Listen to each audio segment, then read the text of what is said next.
And so the fairness doctrine, that we're at that same point with security in this country where we hit agree on that TOS, and now our society is irreparably harmed from it, and there's no going back. Well, on that cheerful note, welcome to the Getting Off Topic podcast, everybody. A happy Valentine's Day to you. Happy bullshit capitalist buy all the greeting cards holiday. And you're a terrible person if you don't buy your loved one flowers day. So I was having a little bit of a sad day because my ex and I recently split. So, that's not great. But then randomly online, I found out that the Get Up Kids were doing a live stream of their 1999 album, Something to Write Home About. Huh.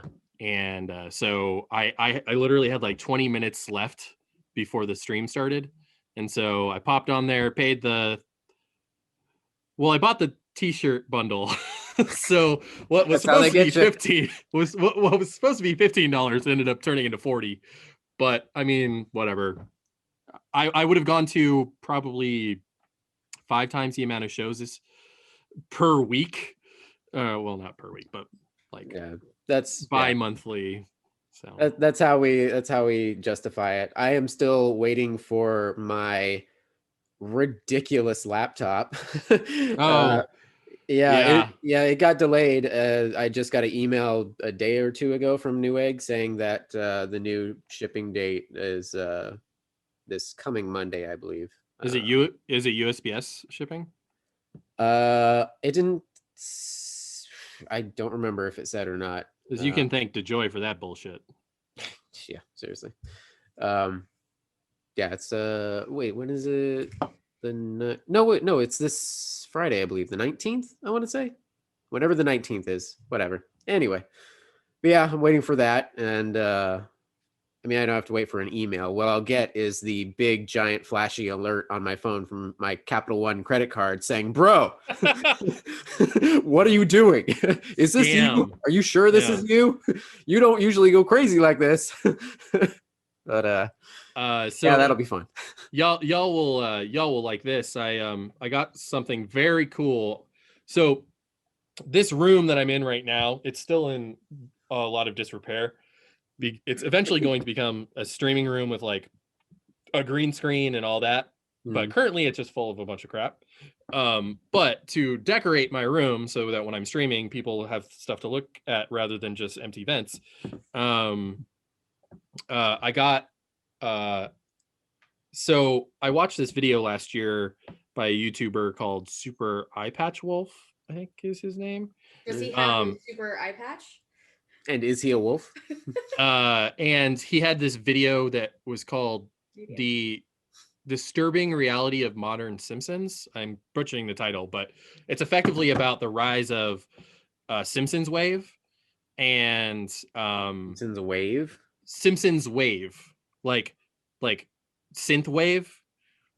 But there's a genre of music called audio. There's a genre of like audio visual experience called Simpsonwave, which combines clips from old Simpsons episodes, distorts them like an old VHS, and takes them out of context, repatches them together, usually as music, and presents them as like dystopic or post-capitalist, like late stage capitalism, like destruction of the American lifestyle. Effectively, these like depressing, sad videos about modern American life. I was going to say, basically, it's fodder for millennials and maybe a bit of Gen Z if you're. So now. I mean, it was invented, something to listen to and get depressed at. So it was invented by millennials back in like 2011, and has gotten. So do you know the whole steamed hams meme? Mm-mm. Oh man, you guys. I gotta hook you up with some culture, man. Sorry, Byron. I work 12 hours a day. I don't live on the internet. Oh, yes, you do. You spend most of the time on the internet. All you do is fiddle around on your phone. While I was gonna say that's some bullshit. Okay, I guess not in the circles that you are in, Byron. Hey, circles. This is all 100% self-learned. Thank you very much. Anyways, so going back to all this, so Simpsons Wave is fascinating. Sorry, you spend a lot more time in YouTube culture than I do. You do these deep dives into these different genres. I do spend a lot of time on YouTube. Yeah, that I'm less familiar with. Trying to figure out how to make it work. So, anyways, this postmodern video about the ennui of the Simpsons and why reusing old Simpsons episodes to create something new works so well, because there's a moment in the Simpsons for everything. So Simpsons did it. So in that video he talks about like the postmodern understanding of the Simpsons, and I'm a huge Simpsons fan, so I started diving into this like 2010s era new Simpsons culture, and there's some fascinating stuff. There's something called Bart Kira, which is Akira, the graphic novel, redone entirely with Simpsons characters in Simpsons. Like, it's incredible. They just look up Bart Kira. So when I fell down this Bart Kira hole, I found this this pop culture artist guy who did this thing called this series called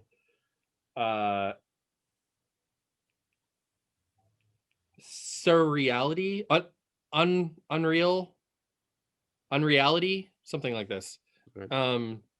And I found this amazing video or poster, and he did a series of posters. Let me see if I can find it. For sale on Nakatomi Plaza is the site. Yeah, nice. Yeah.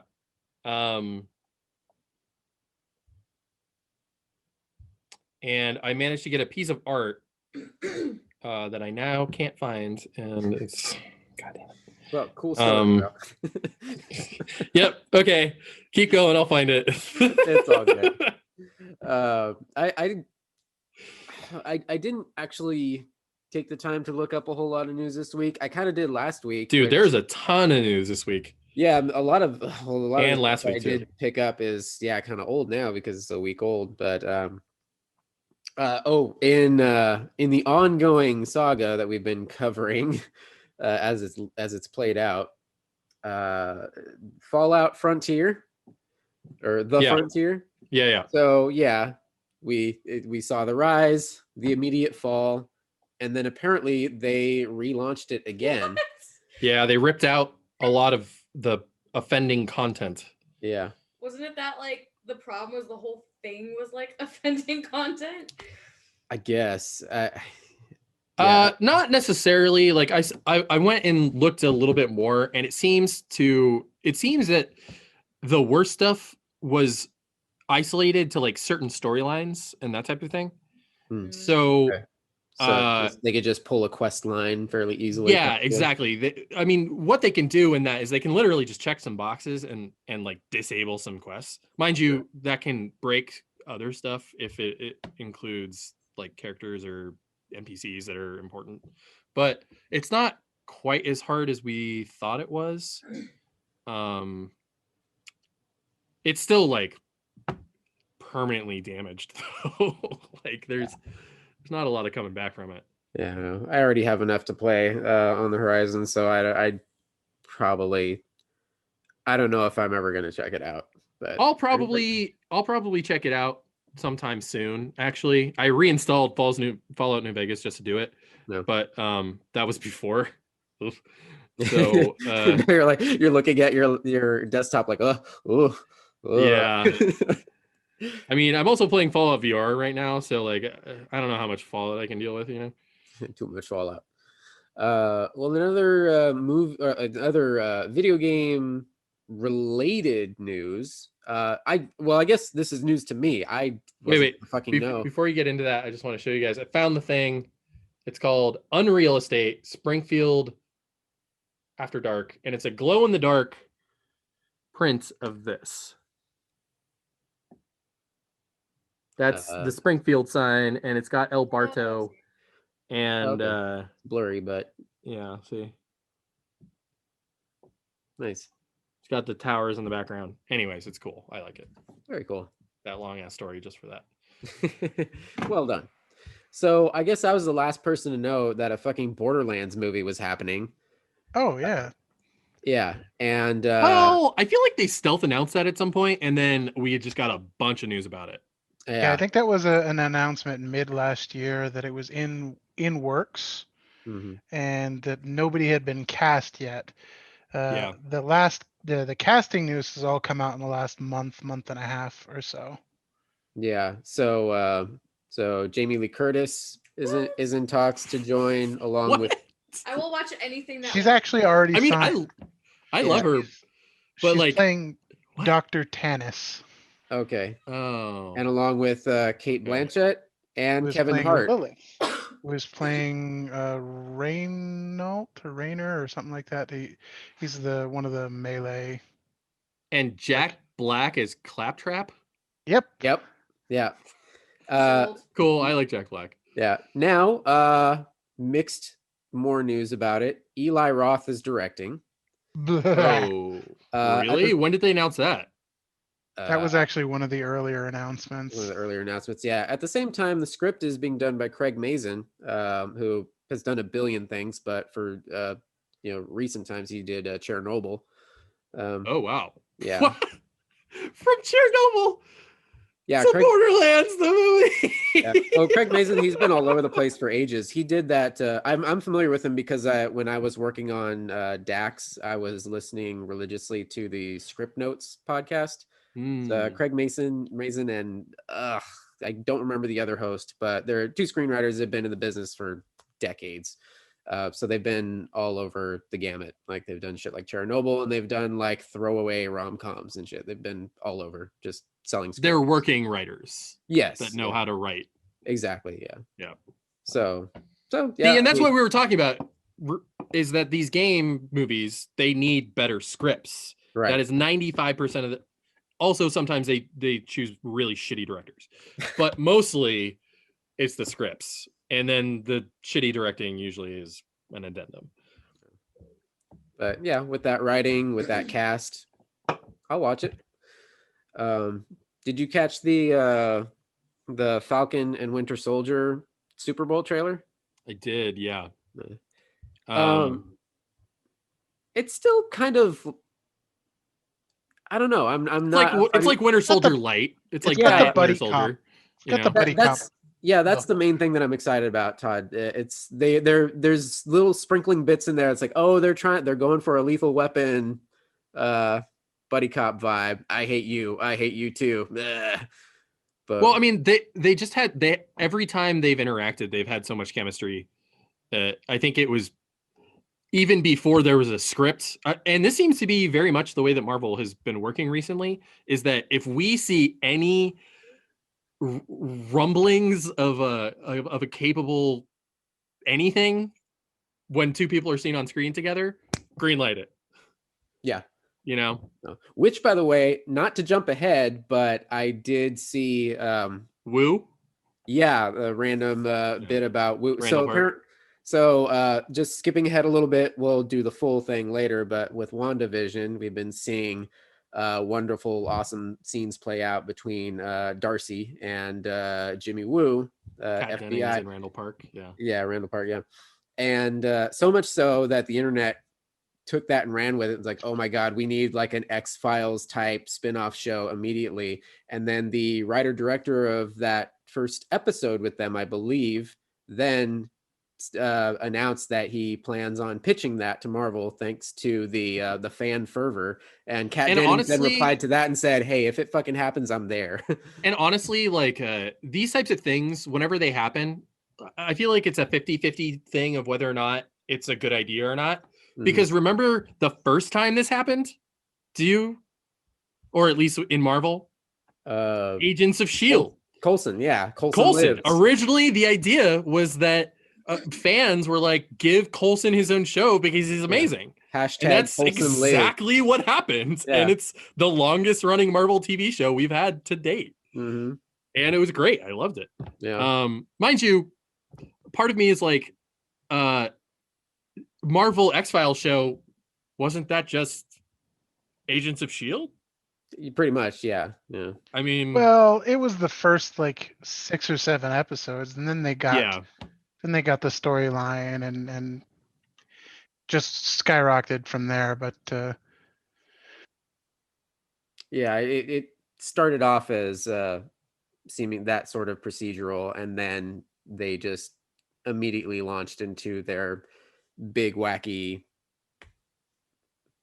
main arc, I guess you could say. But I mean, I'll just watch more. Which is interesting because the timeline for that type of reboot almost puts it around the same time as the actual X-Files branded show. The animated series that they announced.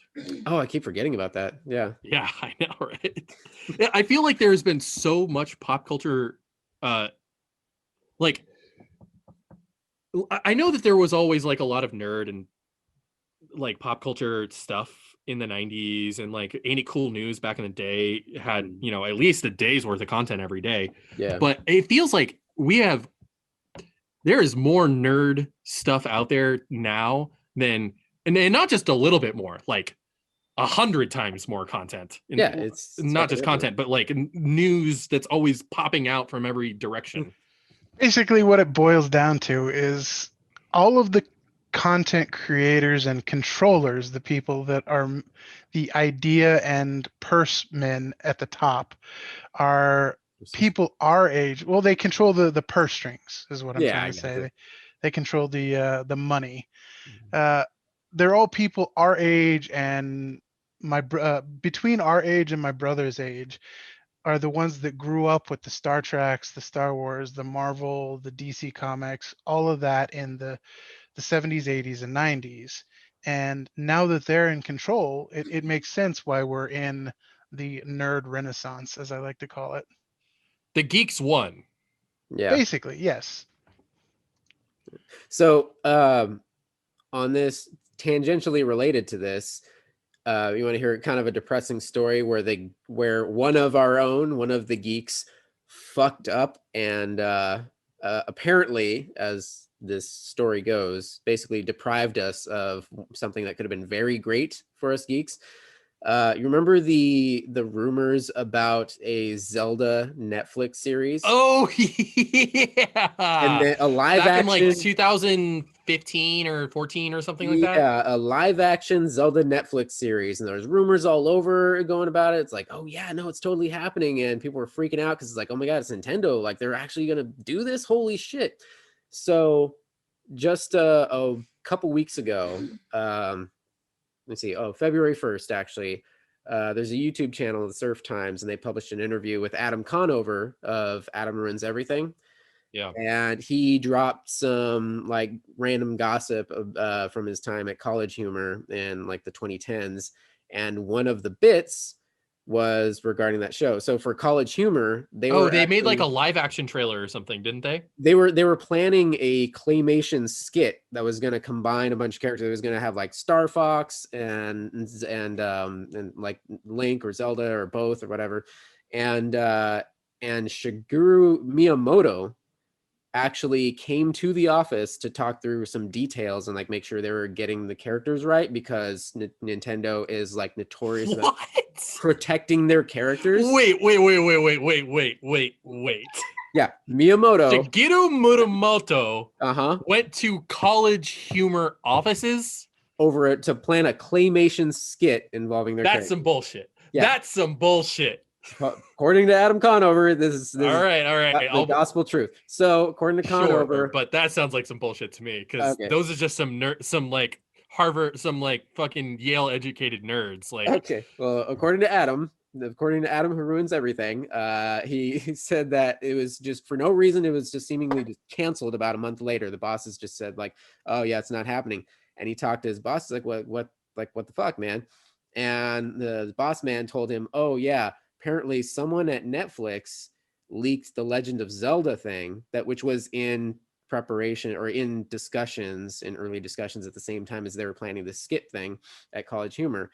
They weren't supposed to talk about it because of how Nintendo's so skittish about things. They freaked out about it leaking before like it was ready, I guess, and they just fucking pulled the plug on everything, on all their Wait. projects that were So going I'm there. missing the timeline here. So like, what does College Humor have to do with this again? Apparently, it was just they were doing this little sketch thing, this claymation skit. They were planning this at the same time that Nintendo was also talking to Netflix about developing this show, or in early talks of even like giving the rights to them. So somebody at Netflix leaked the proposed Netflix Zelda show, like basically leaked it out to the Geekverse, and then it like, you know, caught like wildfire. Nintendo freaked out about that and just pulled out of the talks of that, and then pulled out of the So College did Humor Adam thing as well. They did basically Adam pulled out of Conover- everything. They're like, we're Did not. Adam Conover find this out from Shigeru Miyamoto? He found out from his boss, who supposedly met with Miyamoto. Oh, okay. So it is, That's- it is like a Wow. little game of telephone there. I don't know, but You know, Nintendo really does seem like a company that almost quite literally does the opposite of what people want. Like almost intentionally so. Oh yeah, like intentionally. Like in this instance, it seems like Nintendo literally found out that people wanted something, and then after the surprise was removed, we're like, well, let's not give it to them then. maybe they're still traumatized Well, and from if Super you think Mario about Brothers the if you movie. think about Nintendo as a company, it actually makes a lot of sense, because look at things like the Mario 35th anniversary debacle, where two of their most highly like praised games in forever, or wanted games, praised in Mario 35 and wanted in the 35th Super Mario All-Stars collection, Super Mario 3D All-Stars collection, whatever it's called. It's literally disappearing forever in like a week or like 3 weeks or something. I didn't hear about that debacle. What's going on with that? So Super Mario 3D All-Stars, which is a collection of Super Mario 64, Super Mario Sunshine, and Super Mario Galaxy. Two of those are two of the best games of all time. Yeah. In a collection released for Switch, one being physical, one being digital. On like March 15th or something, they're going away forever, and you'll never be able to buy them again. Why? Exactly. Just because Nintendo gets off on being withholding. Oh, they're doing the Disney Vault thing. Yeah, they're doing forced obsolescence, like or not forced obsolescence, forced scarcity. Yeah. Make sure you grab buy your Cinderella before it goes into the vaults, in the giant puffy VHS box, into the giant vault that we have the keys to. Oh, we wish we could help you, but they're in the vault. And it really sucks, because what that effectively means is that if you want those games on Switch, you have to buy them now. Yeah. Because after March 15th, there's no more copies going to be available until the retail stock sells out. After that stock runs out, the prices of the physical copies of those games, like Nintendo collecting Nintendo games is already just a stupid idea for any game collector. It's just dumb. Don't do it. Because the prices are already so obscene. But after this, like that Super Mario 3D All-Stars collection, you're going to be looking at copies, unopened copies, going for $500 to $600. That's what's it's gonna end up happening. Yeah. And you're like, oh well, digital, but they're also cutting off the digital copies as well. That makes no sense. Just turning off the spigot. That makes no sense whatsoever. So fuck that. Oh well.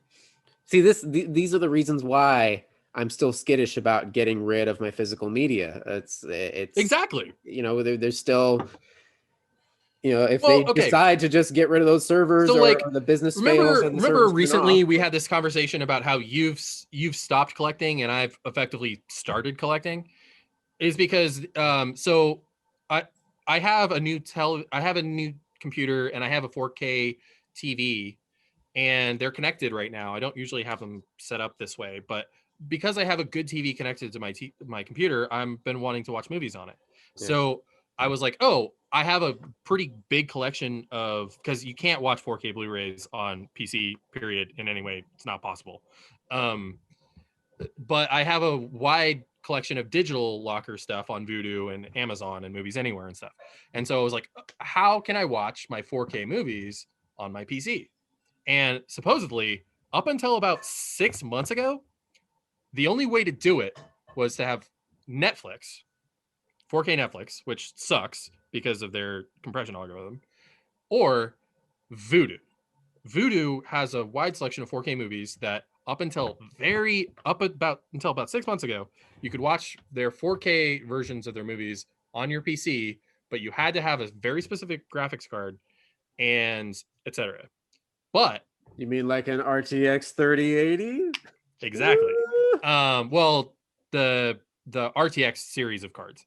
You have to install the HEVC codec. It's super fucking complicated. Yeah. Anyways, I have all of those things. So I was like, oh, I'll be able to watch my movies on my nice TV and it'll look good. And I have a new pair of nice headphones, so I'll be able to, get the whole cinema experience. Except Vudu 6 months ago removed their 4K movies from being able to be streamed on PC at all. That's dumb. So consumers are clamoring for it. They want it, but they are being told, go fuck yourself. Yeah.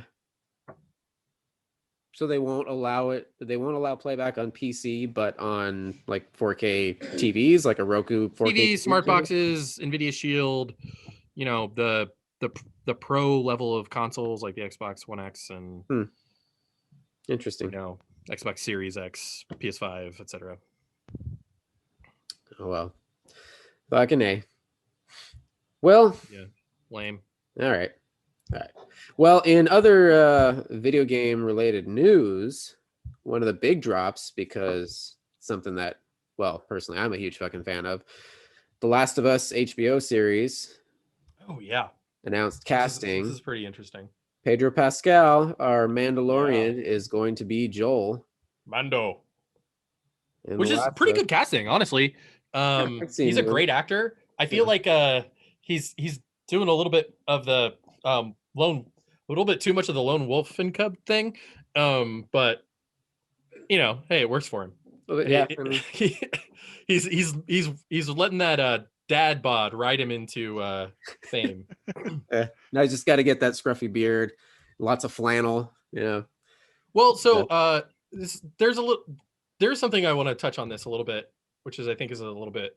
I have an actor friend who is a person of color, and he's very interested in just representation, and so we end up having a lot of discussions about it. He's on Shrill, you can check him out. And he was saying, it's interesting because he's a non-white actor playing a not dubiously like an unknown racial makeup. I know Joel looks white, but we don't really know that. Just an everyman. Yeah, it's ambiguous. Yeah, very tan, meaning he could be some sort of other ethnicity, or maybe he just does a lot of construction work. Well, and he also brought up that this is the second time in the last 3 months that this is happened with a video game character. What was the other one? Solid Snake. Right. That is right. Oscar Isaac. Yeah, Oscar Isaac playing a ambiguously racial character as a non-white actor. Yeah. What's that? Oscar Isaac can play anything, and please give him any role. Yeah, no, I love Oscar Isaac. I think he's incredible. Yeah. At the same time, what's really interesting about those, when we get into the era of the field of Metal Gear and whatnot, these Japanese made properties, yeah, which they are stylized based off of American properties, and therefore the characters themselves, even Not though just it's a Japanese stylized, origin- like straight up ripped out of American movies. yeah, Like they're the box very, art very and Americanized. and like the visual aesthetic of the characters legitimately lifted directly from American movies. Yeah, and David Hayter doing his best Snake Kurt Plissken Russell, impression? Snake Plissken impression. Yeah, this is Snake. It's Also, It's I will also- riot if David Hayter does not have a cameo in the movie. oh god damn, he's got to. And I think And he can Jordan- bring his X-Men 2 script along with him. yeah. Jordan how do you pronounce his last name? Vogt Roberts? Jordan, the director. I don't know. Anyway, he is such a huge nerd. I think he would totally I'm sure he's talked to David Hayter about that. Like, oh yeah, we'll bring you in for something. But yeah. Anyway. Yeah, that would be amazing. I would love Yeah. that. Or maybe as like the voice of Big Boss or something. Oh, that'd be cool. That would I feel actually like that fit would be perfectly. appropriate. Yeah, exactly. Totally, yeah. Anyway, so oh, go ahead. No. All right. So the Last of Us HBO series, Pedro Pascal is Joel, and I didn't even see this until after Todd pointed out. By the way, Ellie is going to be Game of Thrones's Bella Ramsey. The only good thing about season 8. Yeah. What the fuck was Well, her it is an name? HBO show, so like it makes sense. Yeah, Leanna Mormont, the Casting directors and all that. the toughest. How old was she in? Hey, Game of Todd. Thrones? 8-year-old or something Yeah, like the that. toughest Can you- 8-year-old in the North. Todd, can you look up who the casting director for Last of Us is? If it's public knowledge yet. So my sister and I were talking about this, about how the best casting directors in Hollywood are overwhelmingly women. I mentioned that, and I've known some casting directors. I've been in and out of indie film, and I've known some people in Hollywood who did this stuff. And it's almost overwhelmingly women who have been in the film industry their entire life and grew up in Hollywood. So like they've seen every movie before you've seen it, 6 to 8 months before you saw it. They go to parties with these people. They know everybody. So they just know who's good at everything because they've seen everything. Makes sense. Yeah. That's a good skill to have, or skill. Well, and it's one of the overwhelmingly female or overwhelmingly almost entirely women that do it. Mm. You look at almost any project, casting director, almost guaranteed a woman.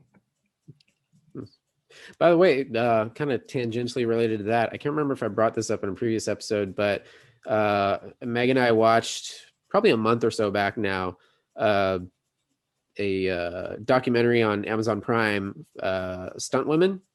It was, Oh wow! Stuntwomen. I don't remember what the name of it might have been called. Stuntwomen something, a Hollywood story or something like that. I forget the official title of it, but if you like search Stunt Women on Amazon, it's the one thing that pops up. It was really awesome. Yeah, they talked like people, like women long since retired. They really focused on. They kept coming back to, and I apologize, I don't remember her name right off the cuff here, but Linda Carter's main stunt woman for all of the original Wonder Woman series in the 70s. Oh wow! Yeah, and talk to her about That's got to be a nimble old broad. Yeah. I mean, she's really old now, but they were chatting with her, and like the younger girls are giving like so much respect. It's like kissing the ring of the king. Well, that's the other thing is that I think most people don't realize is that stunt people are generally a little bit older than the actors they're playing. Yeah, because they have a lot of experience. They have to have so much experience to be a high level stunt person. Like, yeah. You have to be doing that shit for 10, 15 years before you'll get that type of role. Yeah, there was Michelle Rodriguez narrated it, and she was kind of like the in for the audience, and she was meeting all these people because she's familiar with the people who have done stunts for her. And they were kind of joking. She was like, man, I went into the movie business, all these action movies, because I thought I was going to have all the fun. But no, I just smile for the camera. And then this girl has all the fun for me, and jumps over cars and rides motorcycles and shit. She jumped in this car with this one woman, and I feel like an asshole because I don't know the names off the top of my head, but that's part of the point of the movie. Like, we should know these people's names because like the work that they do is insane. I mean, no, absolutely. I mean, people would be absolutely flabbergasted by the percentage of work that stunt people do. I mean, Buffy the Vampire Slayer, 2/3 of that stuff is not Michelle Gellar. Oh yeah, Sarah Michelle Gellar. Like, God, Meg Knight. I guess that's another thing that another topic that we can discuss. About. Yeah, but Meg and I did. Topic. We did a rewatch of all of Buffy and Angel within like the last, I don't know, 3 or 4 years or something, maybe longer ago than that.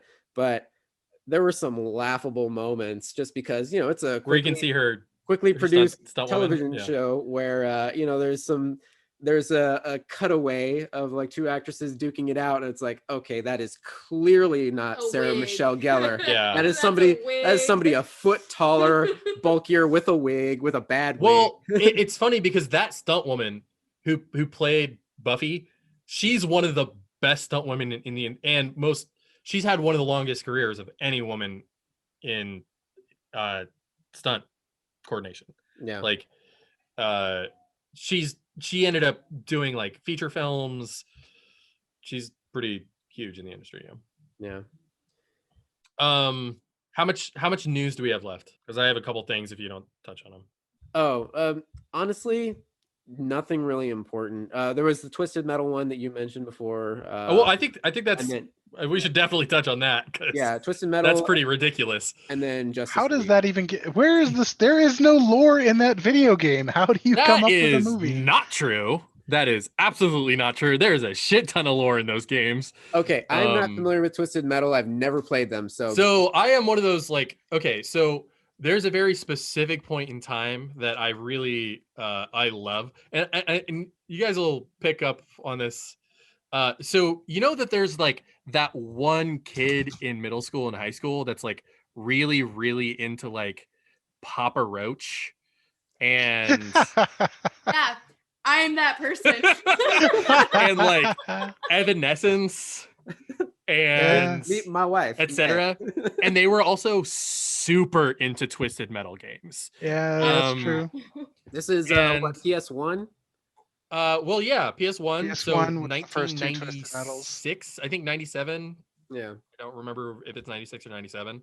And then there was Twisted Metal 2, also on PS1. Then there was Twisted Metal 3, also on PS1, who was not made by the original 2 developers.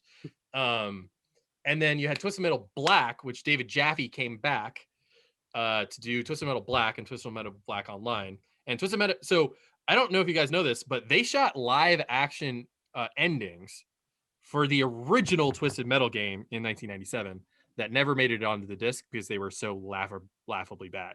But you can find them all on YouTube, and they're ridiculous. But there is actually a shit ton of lore to those games. And they're all the like exactly what I just described, the like sort of like maybe graduating from Papa Roach to like Tool and Static X, like Jesus. But it's a very specific point in time. What did she say? Oh yeah. And her, I mean, mind you, I'm making fun, but this is actually exactly the type of music that I was listening to at the time. Mind you, I was much more of a Incubus and Alien Ant Farm type of guy, but Now, for the listeners, we haven't even officially said the headline. Is that the exclusive was the creators of, or the writers, I believe, of Cobra Kai and Deadpool are teaming up for this Twisted Metal movie. Was it Tim Miller? Or no, he just directed it. Rhett Reese and Paul Wernick. Oh, Rhett Reese. Okay, that guy. Yeah. So, I mean, okay. And what I was getting to is that as a Twisted Metal fan, I played every iteration, almost literally every game. I haven't played the PSP version, though I may be downloading it on my phone. Why the fuck do we need a Twisted Metal show? Well, see, it's a show. I thought it was a movie. Oh, wait. I don't know. Hold up to the internet. Yeah. Either one, the question remains the same. I could see a movie. I could see a movie. No, you're right. You're right. Yeah. Series. Yes. Series. They use the word series, so that's why I thought it was a show. Yeah. Like a movie, Twisted Metal movie, sure. Totally sign me up. Mortal Kombat with cars, I'm game. Yeah. But a television show? Now when Get an you episode based on each car. now when you sent me I mean, maybe sure, why not? okay. When you sent me this news, my reaction, because again, I never exposed myself to Twisted Metal. All I remembered was those commercials with that fucking clown car, the ice cream Sweet truck, Tooth, yeah. clown or whatever. Yeah. Oh yeah. Yeah, those remember those? Yeah. All I remember is the commercials, and I Kane. thought, oh, that might be fun to play, and then I just never did. But my immediate reaction was like, I fucking knew it. I knew this was happening. I've been saying it for years. It was going to happen after Hollywood solidified its hold on making comic book franchises continuously successful, which I guess Hollywood didn't do that. Marvel fucking did that. But video games were going to be next up to bat. That was the next mountain to conquer. Well, you know what had it a lot was. of false starts, but now we're just seeing It was The Witcher. deluge of It was the success of Castlevania, mainly The Witcher, and Sonic. Yeah. Because Witcher was the first one that they put a full like real budget behind. Yeah. And I would also say the Pokemon movie as well. That did fairly decent. Yeah, the Detective Pokemon. Yeah, that was Detective cute. Pikachu. that was Yeah. actually pretty good. Now that I Yeah. And remember, it did a fuck better ton than of Sonic, money that's for sure. overseas. Yeah. It was a lot but better. you're morbidly definitely curious about right. that Sonic movie. It's fun. Watch it when you're real drunk. Okay. Yeah. You're definitely right about The Witcher, though. The Witcher's, they prove that if you put a good budget, good writers, and a good actor as your leads, and throw in some tits, you'll sell 1 million, or you'll have 1 million viewers. So Blood And Beast. from everything that I've heard, The Witcher was just absolutely outstandingly successful for Netflix. Like, oh yeah, they it was one of its most watched original programming. and that is, I mean, that's saying a lot because like Yeah, they, so much so that they have like 3 different shows, 3 different like spin-offs and prequels, prequels. yeah, like spin-offs coming in. They have like 1 or 2 Jesus. live action and 1 animated. For The Witcher? Yeah. Yep. Wow. They're Game of Thrones than that shit, baby. Oh yeah, Everybody's that's gotta gonna have be a their fucking that's gonna be their universe, tent pole for the next at least 5 to 10 years. yeah. Which, by the way, we're gonna have to pretty soon here dedicate an episode to all of Star Trek since I'm finally up to speed. Woo! Ugh. That'll be good. That'll be a good episode. Ugh. We should just say we should only do Star Trek news that week. I do. You should I do it next week instead of waiting 2 more weeks. You should just do it. That's next actually not a bad idea. Yeah, yeah, that's a good idea. because Oh, it's way still you fresh can in your find on mind. regular news. Yeah, because Yeah. I mean, with the end of well, we still have 4 more episodes of WandaVision. or 3 more episodes of Yeah. WandaVision, but that's 2 weeks worth of content still. Yeah. But yeah, maybe we can do that next weekend. And while it's still fresh in my brain because I'm over here, Yeah. like Meg's been over here on nights playing Stardew Valley, and I'm absorbed in my phone watching Discovery and like. So like just off the top of your head, so you also watch Lower Decks too, right? yes, Okay. What do you think of New Trek? just in general. Yeah. Oh, I fucking love it. Love it. It's great. It's. I know a lot of people are gonna turn us off right then. Because there are a lot of fucking haters on New Trek. I don't know if you've noticed. There's always for every next generation of Trek, there's always going to be the detractors. I feel like this is like, I don't know. This is feels the, like no, this more, is the though. biggest divide. This is the biggest divide. The only other divide I've seen as close to this is when was it Enterprise? Enterprise, yeah. Yeah, Enterprise came out. The first season of Enterprise was so hated. People really didn't was like it. a crazy like there was so many like classic Trek fans that Well, had it was the nothing to do the with canon Nazis who were doing it. Like anyone who was like, oh, that disregards something that Kirk said in season 1, you know. Yeah. Oh darn. Which is all fucking bullshit anyways. Because Yeah. that Those is people it can the United Earth Space Probe Agency or is it Starfleet? Yeah, it was a lot of those people, but you had average fans like myself and my brother.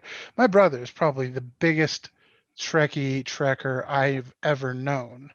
And even he didn't like the first season of that. And he's a generally accepting of everything. Like he doesn't hate anything, and he kind of turned that off.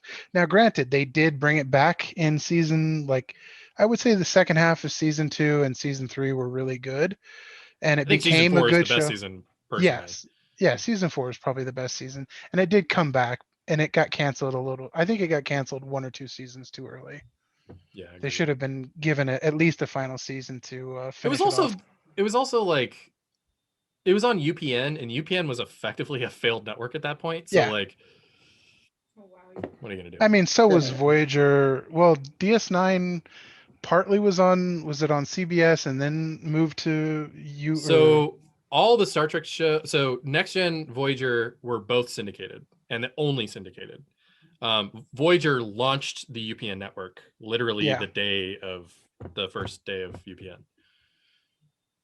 So yeah. All right, we'll save the rest of that we'll table that for. That's just a little peek at what you can get next week with our only Star Trek episode. So anybody who doesn't give a fuck about Star Trek, you can all go fuck off. Yep. Yeah, you can skip next week. If you hate joy, get lost. Yeah. All right, guys. Before we jump into WandaVision, one last thing. We got the full Justice League, Zack Snyder's Justice League trailer.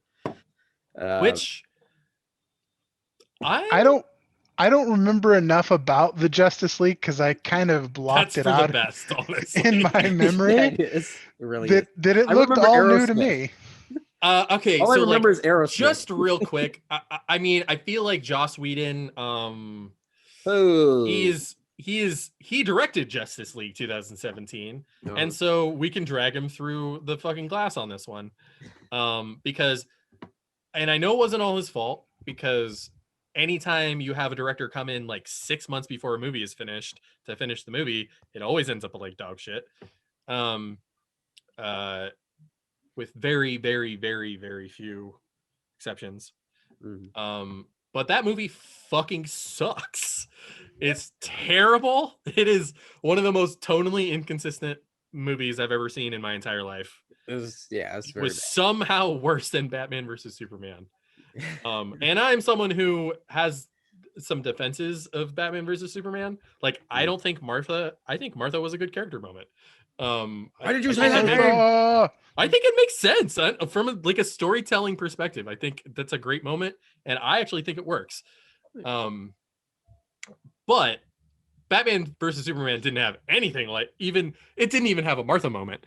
All it had was like way, way, way too dark visuals for the fucking weird ass Joss Whedon comedy that was happening around it. Yeah. So, yeah, I like you. I watched it once, and I guess I blocked out most of it. But like you said, horrifically inconsistent tonally. This at least seems to be like it was like written and directed by the same guy. Yeah, exactly. As far as the big punchy moment at the end of the trailer where it's supposed to be, oh wow, there he is. Jared Leto's Juggalo Joker, or I guess in apocalyptic mode. He's just Juggle light in this because he doesn't have any tattoos on his face. Yeah, he's all disheveled because they're in the I think they're in the Batman Dream sequence. Yeah, the nightmare sequence. Wait, is this like a new movie, or is it a redo of the movie, or is it a different cut of both? The movie I mean, it's effectively a completely different movie that was made from the bones of the other movie. Okay. So they did reshoots, they're re-editing, and they're doing new SFX for some of the shots. Well, and because Zack Snyder had already shot like 70% of Justice League when he was fired, or let go, whatever you want to believe. I thought he left for family reasons. Yeah, he left after he left. Yeah, I mean, that's what they told us. I mean, his daughter did die. She did kill herself. Yeah. But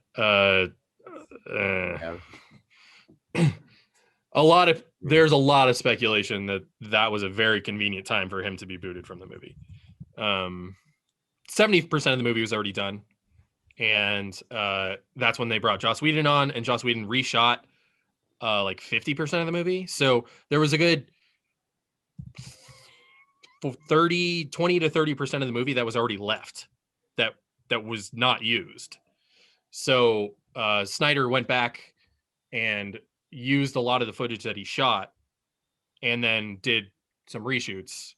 And supposedly a lot of this stuff was like VFX stuff that had been animatic but had not been finished. Now, is it like the same story that was originally told, or is it kind of loosely, very loosely? Okay. I'd say the first half is going to be the most similar, and the second half is going to be wildly different. Gotcha. Yeah. So we saw a whole bunch of Dark Side. Is Dark Seed? Dark Side? It's Dark Side. Dark Side. Yeah. It's just Dark Side. Yeah. Or DC's Thanos, whatever you want to. Basically. Or yeah. Well, it's more like Thanos is Marvel's Dark Side, based on the timelines, but. Yeah. But yeah, you didn't know about that meme? I did not know about the Joker meme. No. Really? So the line that he says. That's what I'm saying. Like he said the thing. Yeah, he said the thing. Like, I mean, that's probably the most literal memed moment since I'm the Juggernaut bitch. Like that's probably got to be the most. That was a good line though. That was A+. Great. God, I haven't seen those first 3 X-Men in so long. The first 2, incredible. The third one, dog shit. Oh. Yeah, just don't watch except for that one line. Except for that one line, yeah. Yeah. Oh man. And Elliot Page is great in it. Yes. That's an interesting. Okay. Maybe we can pause a moment to talk about this a little sort of like socially politically correct issue, because Meg and I have actually had this conversation personally about when discussing someone from our past, for example, an old memory of somebody, like say we knew in high school times or college times, who has since transitioned. When we're speaking about an old memory, are we referring to them who they were at that time? No, because they were them back then. They just hadn't come out yet. I think it also depends on the person too, because I flat out. It also does largely. Yeah, I asked this person, is it okay if I refer to you in this sense? And they have said yes, because that's what we were at the time. So I think it really also depends on what that person wants and wishes. What they're comfortable with. Yeah, exactly. It's very much both.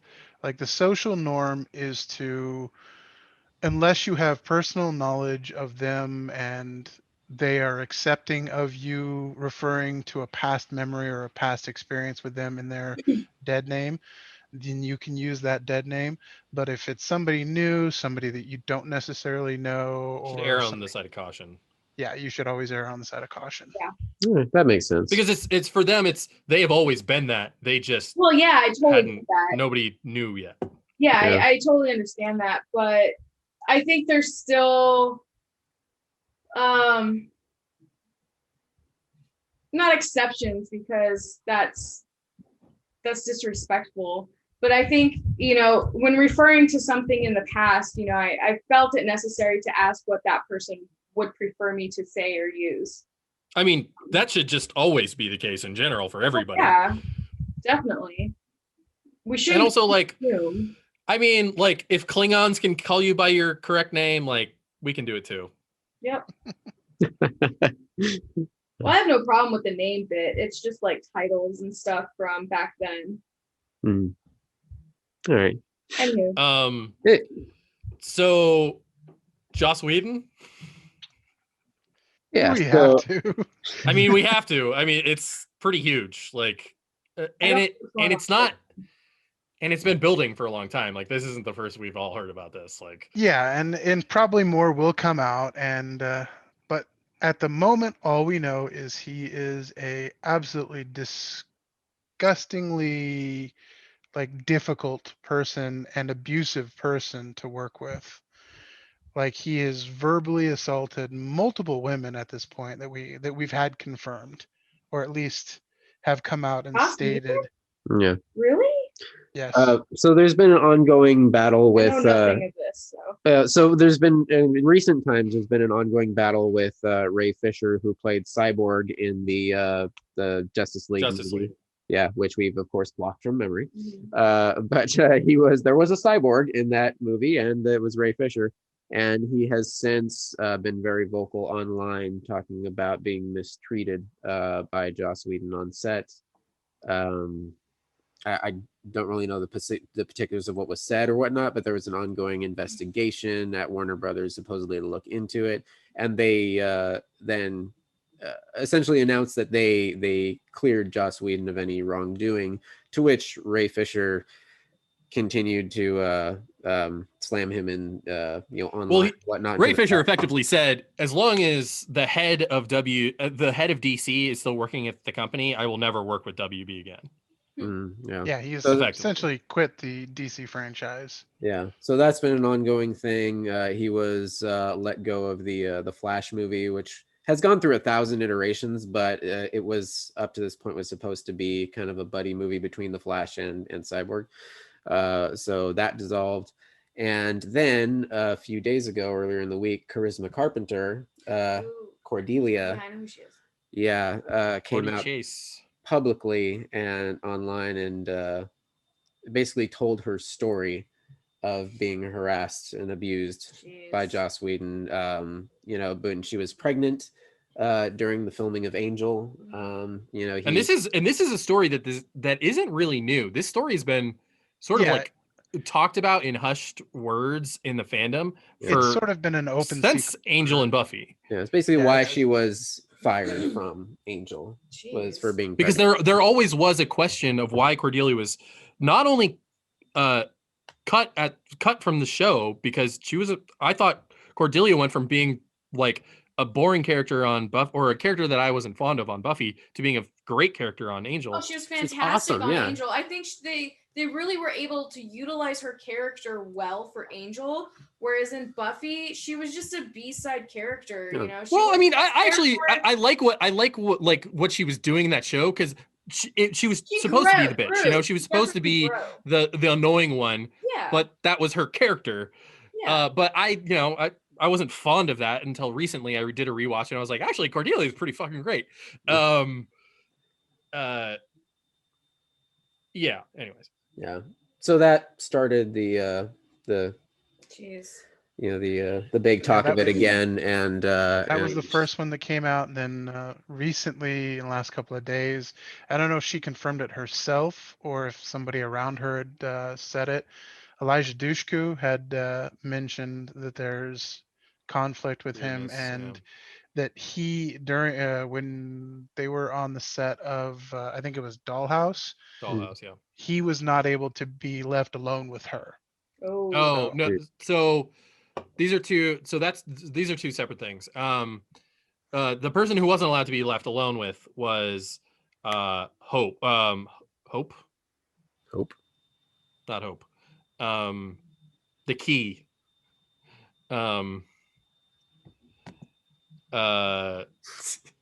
we never Buffy's shows sister. it. So. Buffy's sister. Dawn. Dawn. There we go. Yeah. Dawn was not allowed to be left alone. Michelle Trachtenberg. There you go. Michelle Trachtenberg. There we go. Yeah. Was not allowed to, because she was only 15 at the time. And all she said in her tweet was that I was not allowed to be alone, or Joss Whedon was not allowed to be alone with me, or I was not allowed to be alone with Joss Whedon. And we don't know why, but I mean, having worked a little bit in that stuff, that's weird, especially for someone in that type of role. I think it's less of the creepy factor and more the fact that he's an abusive prick. I don't think it's a creepy thing. I think it's just he is a verbally abusive prick. Timeline wise, though, I'm not sure about that, though, because around that, Dawn was like 1998 to like 2002, right? Am I getting the timeline on that correct? Maybe 99 to More in the 2002. 2000s. It was more in the 2000s. She would that didn't really happen back then. Not really. I mean, unless something very explicit had happened prior to this rule being implemented, that type of thing would not have been followed in 1998. This is the timeline of the like head of Nickelodeon Kids like preying on like half the actors of those shows. So like this is not a timeline where anyone gave a shit about whether or not the kids were safe or not. Like this is not the era of that. So unless something very specific happened prior, then that almost would not have happened. So I'm guessing that something happened that led to that rule being implemented. No.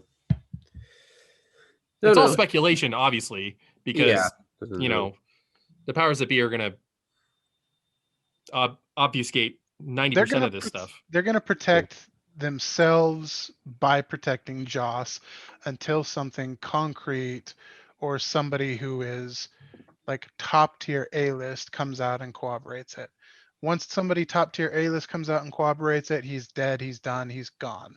Like, but as of now, like he might get less work, he might not get big tent poles anymore, but he'll still continue. I mean, what do you think is going to happen to the Nevers? I mean, he's pretty much been scrubbed from that show already. Don't even know what that is. The Nevers is HBO's new Joss Whedon television show that premieres in like 2 months. Oh wow. Well, shit. Yeah. It's the show that he's been working on for like the last 2.5, almost 4 years, I think. It's set in Victorian England with superpowered women. Oh, right. I did see the trailer for that. Of course. Yeah, of course. It's so, always the ones that have to proclaim how big of a feminist that they are, and every time they open their mouth, just stop saying how much you are and just do it. Just be what you say you pretend to be.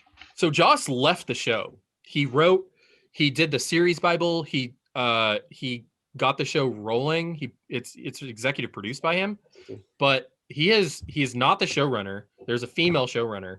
And I mean, he probably wrote most of the scripts and just handed to them. Yeah, handed them over. He actually left all the way back in November. Yeah. So. And they started production around the time that he left. Yeah.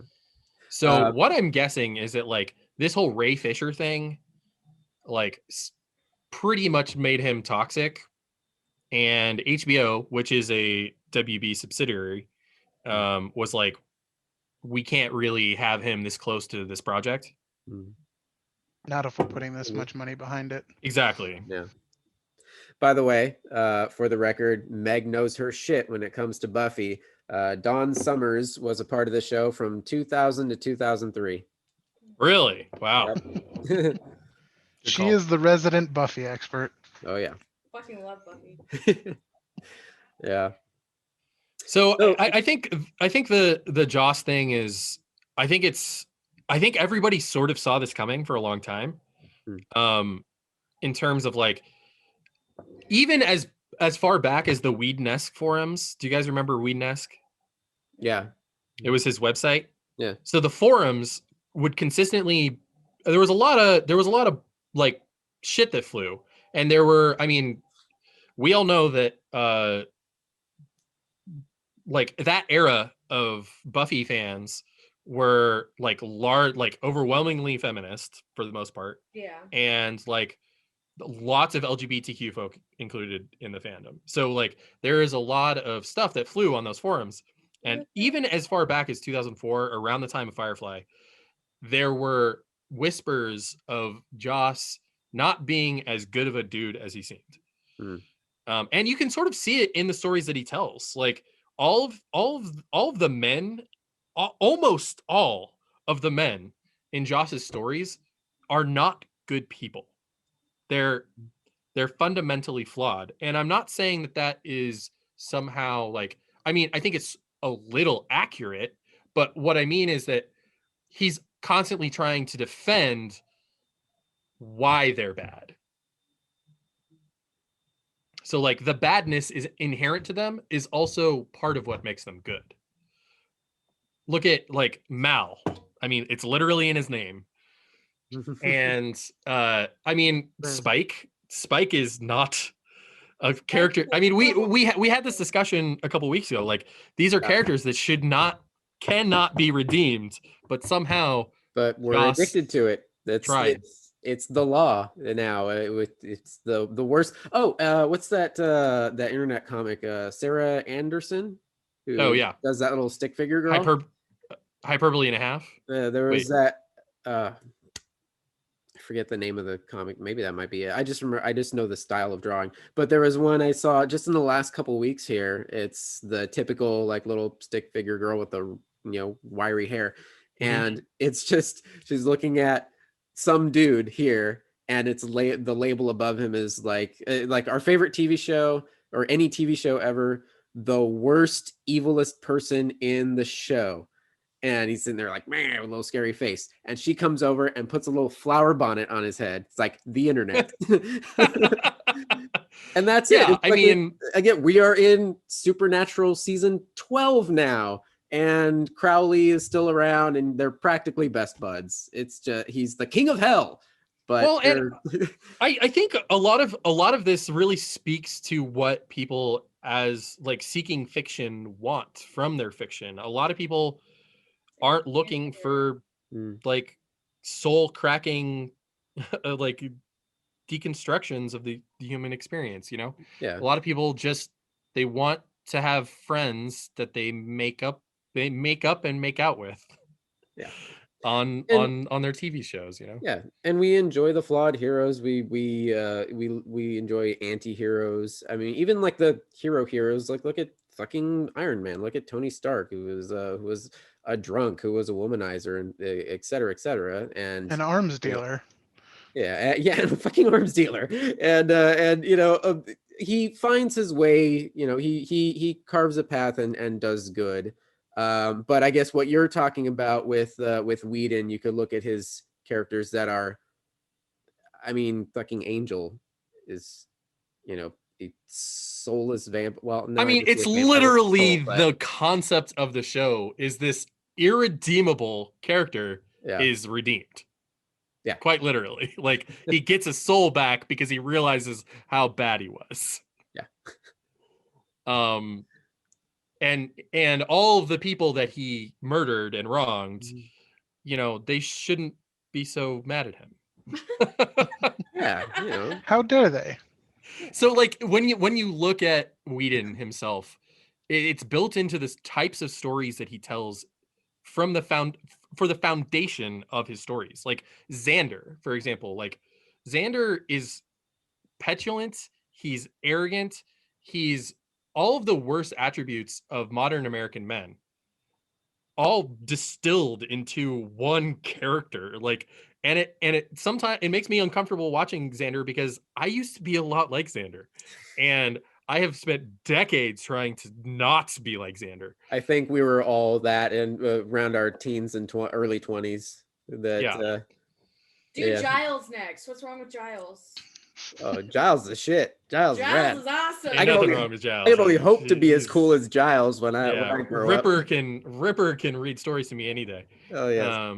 And it's funny when you bring up the example of Xander. The moment that I hated the most out of the entire series of Buffy was him inexplicably leaving Anya at the fucking wedding, like at the altar. Oh, yeah.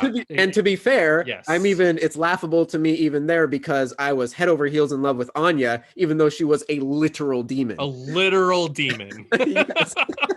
Tony, don't. So like, I'm not saying it's not just men, and it's not. And these types of stories aren't just Joss. Joss is just he has been the most like blatant with it over his career, and a lot of creators that were influenced by Joss sort of do the same thing. But there's also a lot of people who were influenced by Joss who realized how problematic his characters are and how destructive a lot of his behavior has become. I mean, Xander specifically, the reason I brought him up is because I don't want to be like Xander, and I know that I used to be. And Joss Whedon sort of represents a lot of why I have internalized some of the bad behaviors that I have over my life, because I literally watched it happen. And I was told by a storyteller that this is how men are supposed to act. And I vehemently disagree with him. And I think he's done a disservice to men and to people who love his stories by infecting his good stories with his shitty behavior. Yeah, well, now you know how women feel whenever we see a man write a woman character. Did this podcast just become us, like men in our mid-30s going, guys, do we suck? Are we the baddies? Are we the baddies? Do we have skulls on our hats?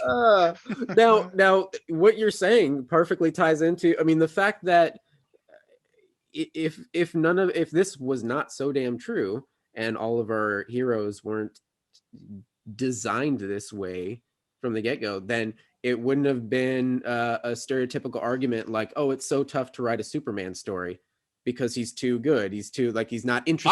I've always thought that was bullshit. Yeah, because there are good Superman stories. Absolutely, they're in comic books. Yeah, and did someone not write them? Did they emerge fully formed from the ether? Like, yeah. But yet for so long that was a sort of thing like, oh God, it's so hard to write a Superman story. Like, no, it isn't.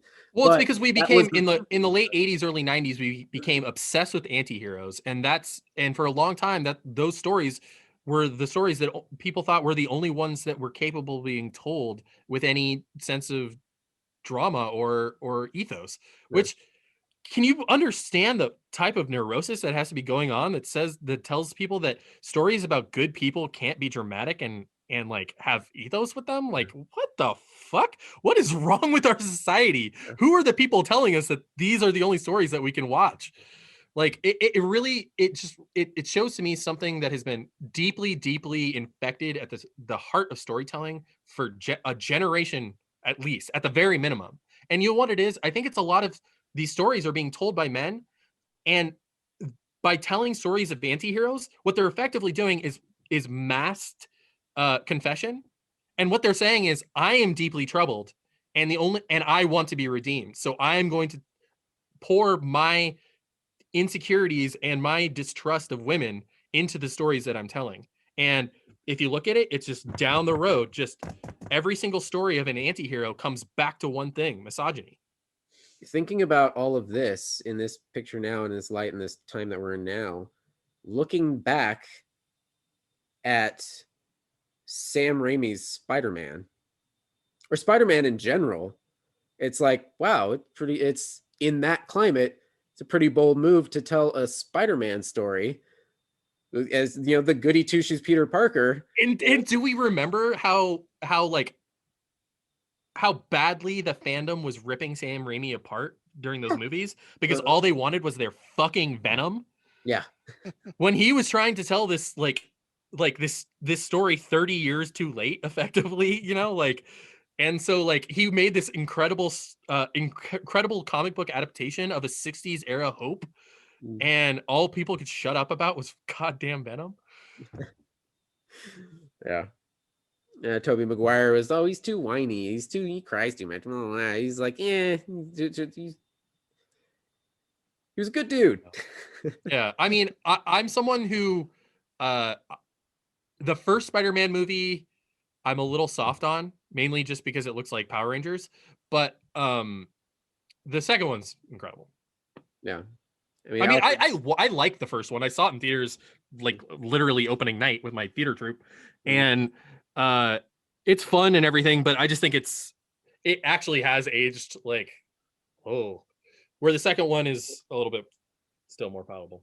Yeah, I haven't watched them in God knows how long. I do remember though, Alfred Molina really elevates that second one for sure. He really does. Yeah. And also Sam Raimi just he stuck more Raimi-isms in there. He did the, you know, the tentacle flying like camera thing. Yeah, that was 100% dead. Oh, those evil. Hopefully they weren't trying to rape anybody this time. Yeah. Yeah. Oh, and I guess the other one that we unfortunately bring up in the Mandalorian news. Yeah. I Cara, mean, Cara who the Dune fuck went is back to surprised by this though? Like, Yeah, this has been a known quantity for quite a while, actually. Disney literally, like, I guarantee you they sat her down like maybe 4 or 5 months ago and were like, hey, Oh, shut up. They Shut did. up or you're fired. They had a meeting after her November posts. rolled up Yeah, new exactly. no. Yeah. Shut up or you're fired. She was going to there were plans to have her own show or to have her as the lead in Rangers of the New Republic. Can you And then- believe? Can you? Oh my God almighty. This is so frustrating to me. Because, like, remember Haywire? Do you guys remember Haywire? The movie that she did with not Michael Mann, the other, Steven Soderbergh. I remember. Oh, but I never okay. saw It was the action flick. It was the action movie. It was great. It was like Yeah. her acting debut. She'd just come out of UFC, and it was fantastic. It was like one of the first times I'd ever seen a woman cast as. Okay, I want to say this correctly so I don't make myself look like an asshole. She looked like she could beat the shit out of you because she could. And she doesn't look like the traditional Hollywood heroine. She didn't have the superhero waif look. Exactly. Which is not necessarily something that I dislike. It's just that she didn't look like Hollywood. She looked like a real person. Yeah. And Hollywood needs to do this way, way, way more. They need to start casting people who look like real people, because I'm sick of seeing the same 10 stories like with super hunks. It's more believable when the people look like real people. Yeah. And this was really, really, really refreshing to see her in this movie destroying dudes and like big stars. There were like the big villains of the movie were like major stars at the time. That was the whole thing, was that she was kicking all these other like Hollywood stars asses and made it look convincing. So it was really refreshing to see Gina Carano come on the scene in that way. By the way, and she just nuked her own career from orbit. Yeah. By the way, a quick side note. I don't mean to divert from this, but you just reminded me of some little tidbit that I thought was funny. I don't know his name off the top of my head. Again, stunt people are gonna hate me. But the Chris Hemsworth, main stuntman for Thor: Love and Thunder, was in an interview this past week and said he cannot keep up with Chris Hemsworth's fucking physique. He has gone over the top with this film. Like he's kind of doing the Hugh Jackman thing. Like every film he's gotten bigger and bigger. He's been working out harder and harder. And more tone too. Not just bigger, but more tone. He's gotten to the point where his stunt double is like, Jesus Christ, man, I can't keep up with you. Like, and I have to have at least a similar looking body for these scenes. Anyway, back to that's hilarious. I love that. It's incredible. Yeah. But like Gina Carano nuked her own career from fucking orbit. Yeah. She dropped a rod from God right on Gina Carano's career. Yeah. Now, as far as the show itself, as far as Mandalorian season 3 and whatnot, I am not broken up about it at all. They kind of wrapped up her story. That storyline was effectively over. I mean, they were writing her off to give her her own show, for the love of God. Yeah, they were talking about her going off and officially joining the New Republic, working for them officially, and she said her goodbyes. What type of self-righteous political bullshit do you have to do to ruin your own, getting your own Disney television show? That's Star Wars. Like, what the fuck is wrong with you? Oh, but now she can get that Ben Shapiro money. So I was in a Reddit thread yesterday reading about this whole. Okay, dumbness. that is the most geek 5 seconds that we've had on this podcast. Me mentioning Ben Shapiro and then you pivoting right to a fucking Reddit thread. Jesus Christ. I mean, obviously.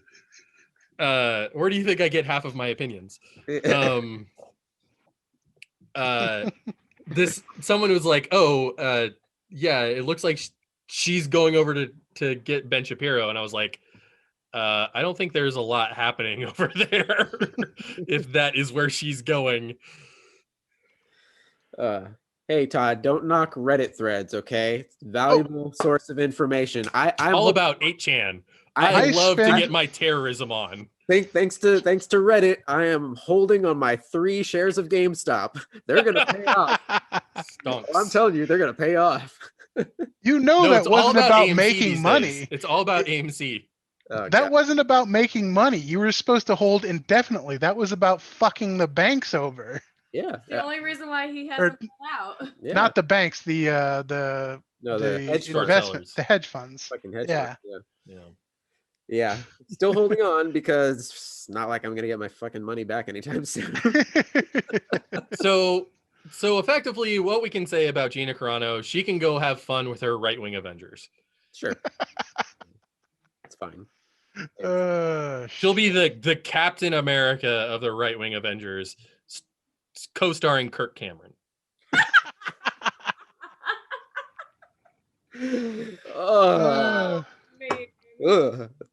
Hair on the back of my neck stood up. Okay. Don't worry. He'll get left behind at some point eventually. Yeah. Wah, wah, wah. Points. I love that so much. All right, sir. Time for some WandaVision. We have 2 WandaVision. Here's the problem. My memory sucks. So we do these episodes bi-weekly, meaning that we have to cover 2 episodes. We might have to do something about that because it's getting a little inconvenient. Yeah, I barely remember shit about episode 5. All I remember is episode 6, the Halloween special. Well, I mean, it's funny because at the time, episode 5 was like the biggest WTF of all time. Like, right? Yeah. So what I do remember is the WTF at the end. But yeah, so Vision is becoming more and more aware, becoming wise to his reality. Yeah, and Wanda being responsible for all of it. The horror elements of the show are really picking up. Oh yeah, definitely. I don't remember the name. I'm loving it. I'm here for it. Yeah, I don't remember the name of the character, but his coworker at the that moment where he like turns and he's like, and then he's like, oh, "Dear God, help me!" and then goes right back to it. I was like, "Damn, that was some good ass acting." Oh, yeah. Like, she's in my head. Make it stop. Make it stop. Yeah. Same with Agnes too. Same with Agnes. Yeah, in the next episode. Yeah. Yeah, that one with Agnes was brilliant. That scene. You're an Avenger. You have to help us. Yeah, that one hit hard because, random dude at the office is one thing, but like Agnes is in our hearts. It's like we love Agnes and you're fucking with her. It's like, no, that's not cool. But yeah, so the major reveal at the end of episode 5, Pietro comes a knocking. Brock Peters. Yeah. Wait, not Brock Peters. Evan Peters. Evan Peters. Brock Peters is Cisco's dad. And Lieutenant and Admiral Cartwright from Star Trek 6. All right. Yeah. Evan Peters played Quicksilver in the Fox X-Men movies. Right, in the first X-Men franchise. Also was in Kick-Ass with Aaron Taylor Johnson. Right. So both Quicksilvers were both in Kick-Ass. Oh, funny. And there's actually a moment in this episode where she looks at him and says, "Kick-Ass?" And in the subtitles, the word "kick-ass" is hyphenated, which it normally isn't when it's so that was intentional. I didn't even catch that. I would have to rewatch it. Wow. Okay. So the mind-blowing moment of that version of her brother, or Pietro, appearing at the door blows up the geeky. I mean, so that's effectively comparable. That's comparable to one Luke Skywalker cameo. Yeah. Yeah, definitely. That's definitely comparable. So we now know that the X-Men somehow are dipping their toe into the MCU. Maybe.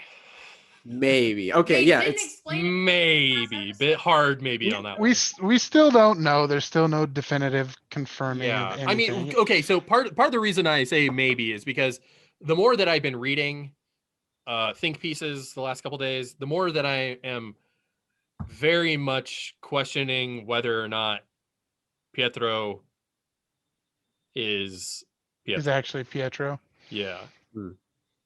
So my immediate thoughts, because I just went for it like, oh, okay, they're integrating the X-Men in the MCU. Maybe not in the same universe, but I thought, well, okay, putting the pieces together, I do remember Kevin Feige saying very explicitly that this show kind of dovetails straight into or kicks off Doctor Strange 2, Multiverse of Madness.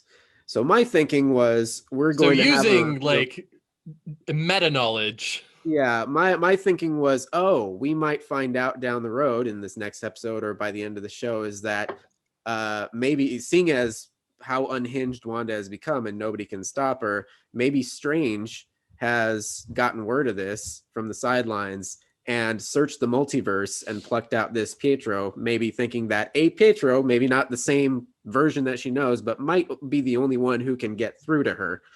And that makes sense. That like that would make sense. That given the knowledge that we have, if someone told me only that if it was like they were like dictating this back to me like I do my sister Marvel stories, I'd go like, oh yeah, cool. That makes sense. But it seems like it's pretty clear that that's not what's happening.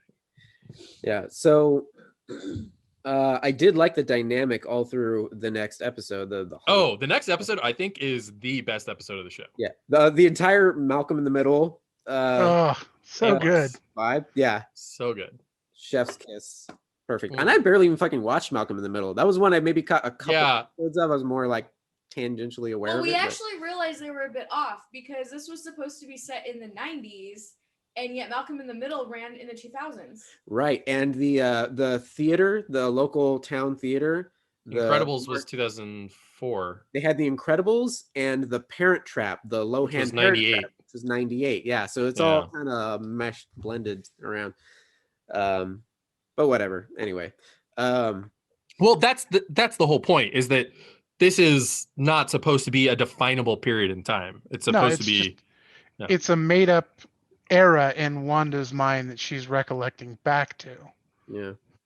So it's interesting how she kind of accepts him into the fold, but at the same time, it knows something's wrong because obviously it's not the version of her brother that she knows and is testing him, his knowledge. Like, oh yeah, remember when mom and dad, blah, blah, blah. And also just from a like characteristic standpoint, this is not the same Quicksilver from the X-Men movies. Like, he is being way snarkier than he normally is. Maybe it's just because he's with his sister. I guess that would maybe he was part of it. He was pretty snarky and but was he as like negative as he's being? Because he's being pretty like downer.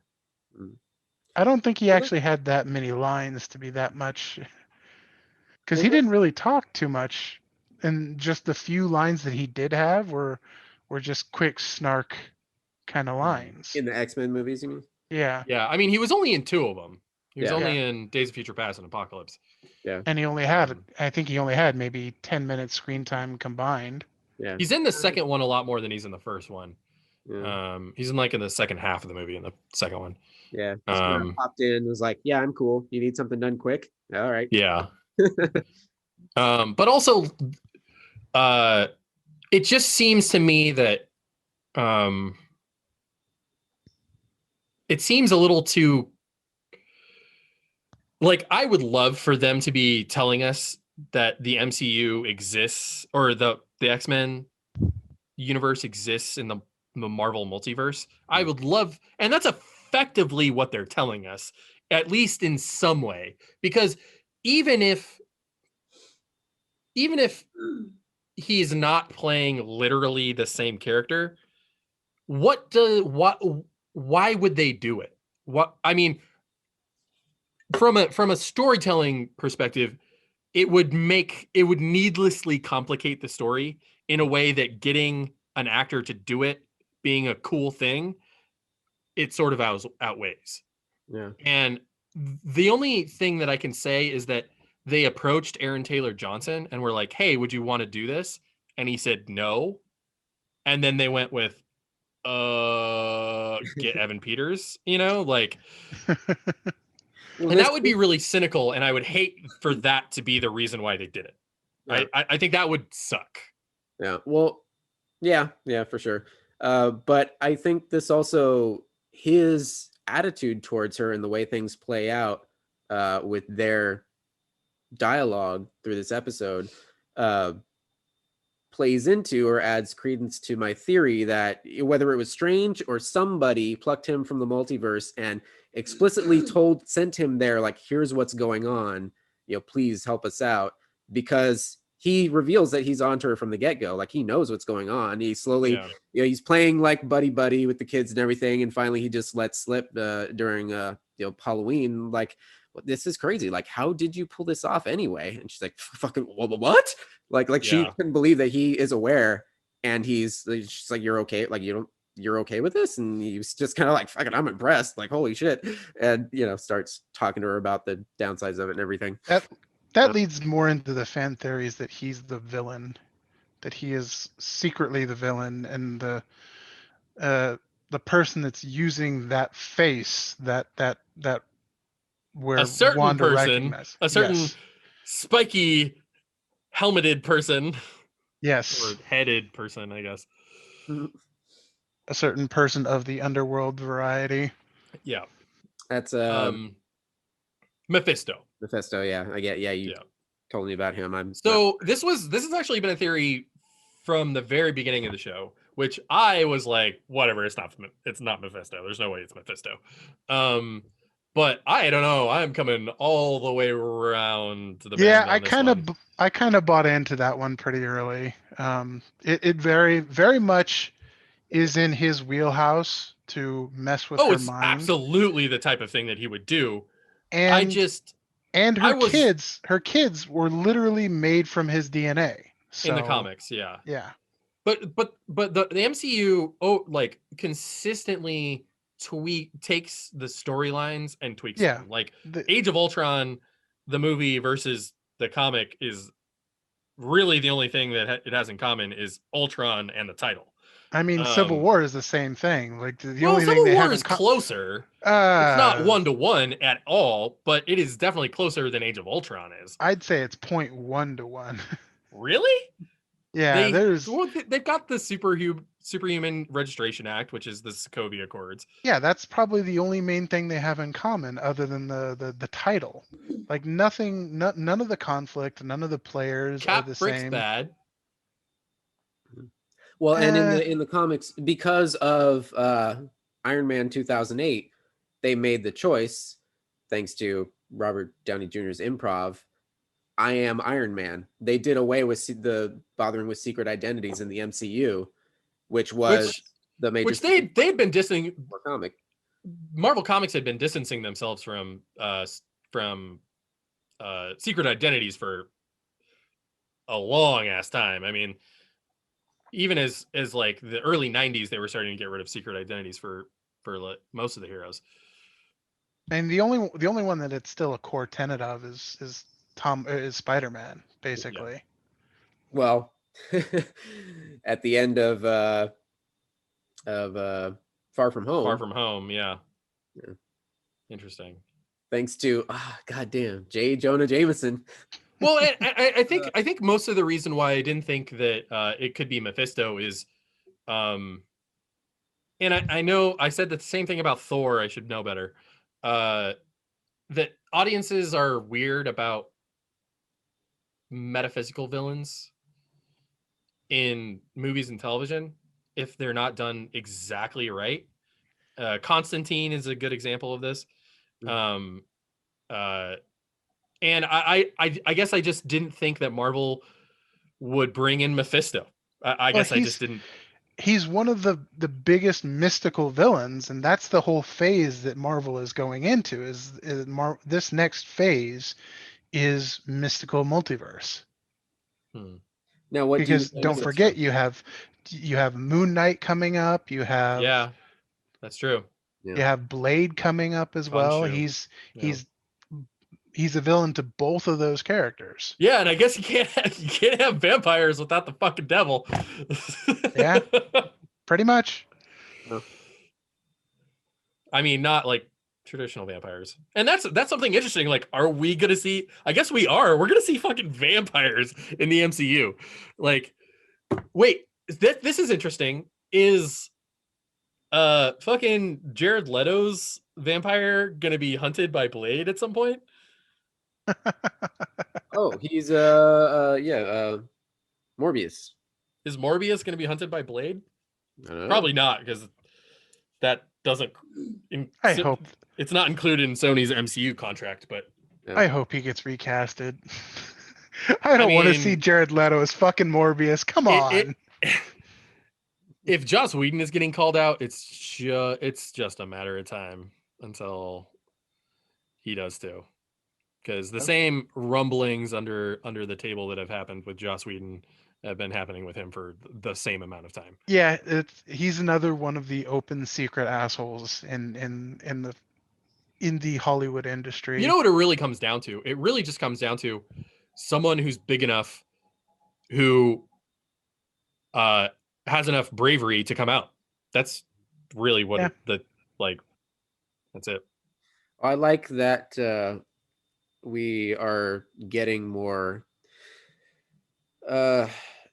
producers and directors who are nipping it in the bud from the start and not putting up with shit on the set. Because you really have to. You have to, because it is so ingrained in the culture of Hollywood that people are allowed to be fucking monsters, that the first time a bad person gets allowed, the first time they allow the set and the crew and everybody allows it to happen, they just keep doing it. They do it on everything, and sometimes it's not as bad, but sometimes it's 1,000 times worse. It's the whole tortured artist stereotype. It's they're a tortured artist. They came from a rough background, or they have some bad habits. We have to allow that because we have to excuse that because they're a genius and they make art. No, you don't have. The very first feature I ever worked on, I had the worst fucking experience with a director, and it was horrible. It was horrifying. It was awful. It almost completely turned me off to the entire experience, and nothing happened. And he got to do the same shit on all the other projects he worked on, until eventually he worked with a producer. And this 4 or 5 years later, he worked with a producer that was like, "What the fuck are you doing? You can't do this. You can't treat people like this." It's like, and she fired him. And notice what I said. She fired him. And they just got another director. Yeah. Olivia Wilde is working on her second film, and good for her. Just a month or two back, shit canned Shia LaBeouf. Just actual cannibal Shia LaBeouf. Yeah, just fired him from I forget the name of the project, but apparently he was being Shia LaBeouf. And and it was good timing on that one, because it happened like right before all that other stuff about him came out. Oh yeah. Wait, there's more controversy with Shia LaBeouf now? Oh, it's a whole thing. What now? Well, his ex-girlfriend accused him of physical battery. Yeah. Did hear about like not sexual assault, but literal, just regular assault. Yeah, so he's a drunken asshole. But mainly, she said it wasn't even really the physical assault; it was the emotional. Shit that he put her through. But also, there was physical assault. Anyways, back to WandaVision.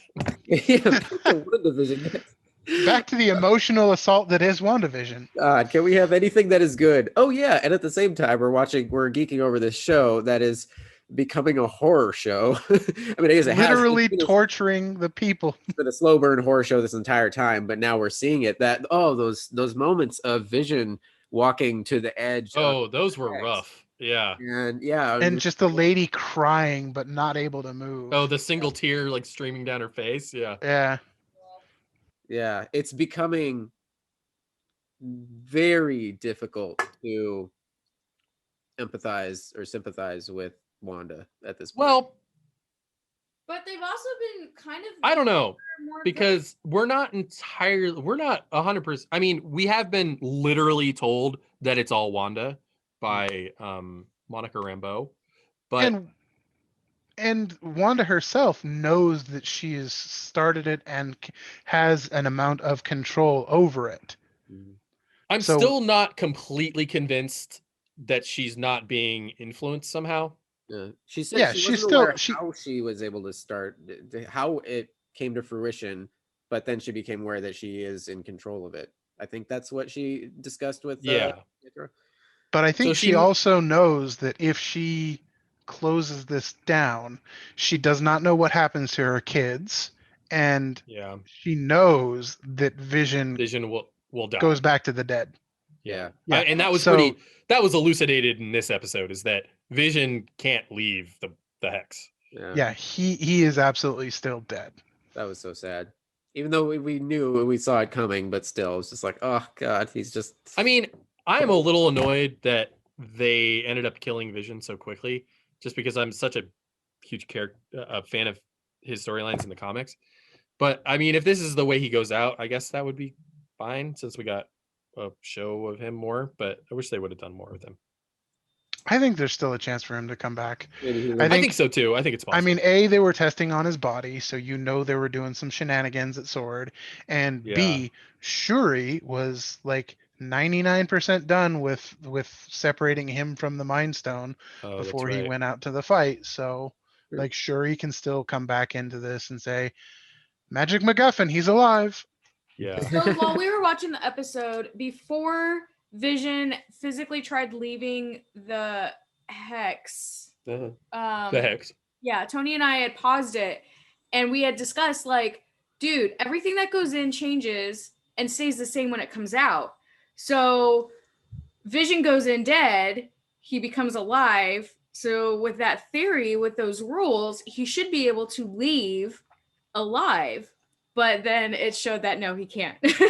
Yeah, she is not powerful enough to reverse death at this point yet. Not only that, but it was the and they talked about they grazed over it. They didn't answer that succinctly. She said, "Well, I don't know," that's why I say yet. Like, she still has room to grow in her powers, and in the comics, she totally can, if she wants to, bring somebody back from the dead. Yeah. Clearly, she fucking. Also, it's set off a Pleasantville nuke across the state. Yeah. Also, that moment, I mean, that's sort of been that's been the Chekhov's gun sort of hanging on the mantle of the show the whole time. Is that I knew in the first episode, I was like, this Hex is gonna get a lot bigger. Like, I don't think it got bigger. I think it just moved. I think it literally just moved. No, it got bigger. Yeah, it definitely got bigger. I think so. She expanded it. Byron, here's a question for you. Who is more powerful, Scarlet Witch or Phoenix? Oh. I mean, I don't have any like concrete evidence to back this up. But like the Phoenix can't literally rewrite. I guess she can. Actually, that's the Phoenix Force sometimes can rewrite, because Cyclops, when he got the Phoenix Force, he like rewrote reality. Guys, we need Ken Watanabe. Let them fight. I don't know. I mean, she's an Omega level mutant, so like, is there a definitive answer to that? I don't know if there is. I think she is the most powerful mutant. Even before she gets the Phoenix Force in her, Jean Grey is like one of the top 5 most powerful mutants in the Marvel universe. Then she gets the Phoenix Force, who on its own is an Omega level force. Omega level Pokemon. Yeah. Yes. Also, well, go ahead.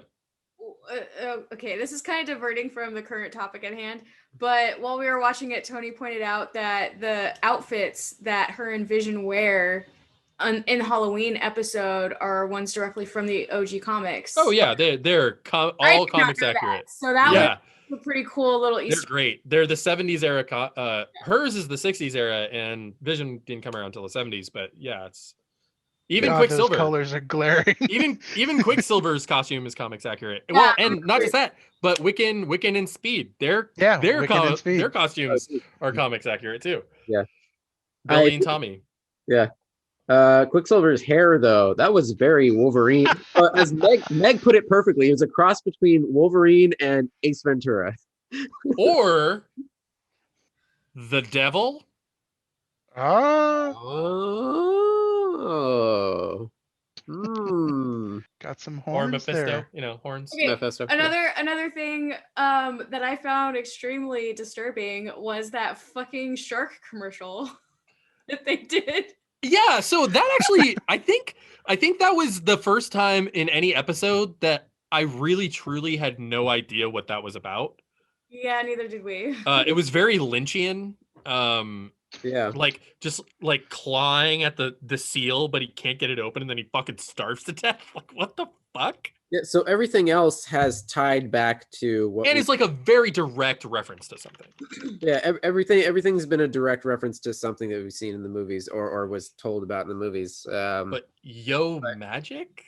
That I looked up some articles after, and the best guesstimate that somebody came up with on some geek website was essentially that's the tale of her trying to save Vision. Like he's already a dead man. Yeah. But it's just a little yogurt cup isn't gonna save that kid on the island. Yeah. No matter how rad that claymation shark is. Also, two things about Monica I want to talk about. This is how she becomes Photon, right? Like, clearly. So I saw headlines about that. I'm not familiar with the comics. So Monica. Well, it's not really. They're not going to get the comics explanation for how she gets her powers, anyways. So this would be the best way to do it, and I'm feeling like they've rewritten her DNA twice now, and a third time because did she get caught in the bubble, or were they escaping? No, they were escaping. They were further away than the rest of the sword agents. Oh, Darcy got stuck. She was that's handcuffed.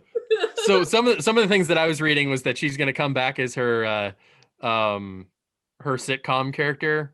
Two Broke Girls from Two Broke Girls. Yeah. Oh my god! I thought that was pretty funny. That's hilarious. If they put her in as a snarky waitress, that'll be so perfect. Good. You just hear that guitar riff. Dun, dun, dun. Oh man. Also, last thing about Monica, who is her aerospace engineer?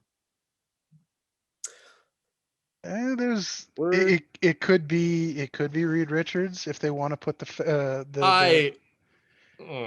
it's a little early to introduce Fantastic Four. Also, it'd be a really weird way to do it. I mean, he is an aerospace engineer. That is one of his backgrounds. Sure. I don't know. That would be fucking crazy if it happened. But I also am highly skeptical to that. I mean, who else in the, and they do need the Tony Stark replacement ASAP. Like we don't. Wasn't that supposed to be Doctor Strange? Kind of is. Well, Doctor Strange is the mystical know-it-all, but we still don't have the technical genius know-it-all. Maybe it's Justin Hammer. Jesus Christ! Oh my God, that'd be awesome! Please let that be true. I mean, I've been waiting for them to bring him back because I really do think that they underutilized him. Oh, he's just so fucking fun. But wasn't 90% of his tech all just rip off of Tony Stark's tech? Yeah. Well, okay, I just answered this question myself. He'll probably be back for Armor Wars. Yeah. Actually, wasn't that announced? I don't think so. I think all we know about Armor Wars thus far is Don Cheadle. Okay. And Yeah. We might get to see Obadiah Stane's son in that. That'd be good. Yeah, that would make sense. This kind of reminds me of one other little tidbit. Just tiny little geek Easter egg. The street that Ellis. Yeah, the street Ellis Avenue is where Vision comes to, where the border of the hex lies, which is a little sly reference to President Ellis, who was the president of in the Marvel universe during Iron Man 3 and beyond, and into Agents of Shield. Who was himself named after Warren Ellis. Warren Ellis, yeah, played by the illustrious Death himself, William Sadler of Bill and Ted fame. Yeah, Section 31 operative. Yeah. In fact, the original Section 31 operative. Yeah. And also the big bad general from Die Hard 2. Oh, I love it. Yes. Yeah. Actually, I've met him. He came into Living Room Theaters, the movie theater I used to work at. He sat down at our bar and I served him a couple drinks. It was right after he did Batman Dark Knight Rises, I think, because he has like a cameo in Dark Knight Rises. Huh. It's not a cameo, he's just in it for like he plays one of the cops. Okay. I remember your story about I don't know if it was the same serving gig, but Frakes. Frakes. Oh no, I don't know if I heard about Frakes. No, Mulder and Scully's boss. Oh yeah. And he like forgot his wallet or something. He forgot his wallet, and I was just like, oh my god. I really don't want to just geek out and just like tell you too much about everything right now. Yeah. It's this constant balance that you have as a geek who also has respect for people, that you don't want to waste their time and also make yourself look like a complete and utter fucking idiot. Yeah. I always do anyway, no matter how yeah. Remember that time I sent you a picture of Bruce Campbell playing pool? He was in town for Comic-Con in Portland, and he was at the billiards hall that I was at, and I creeped on him and I sent you a video of him playing billiards.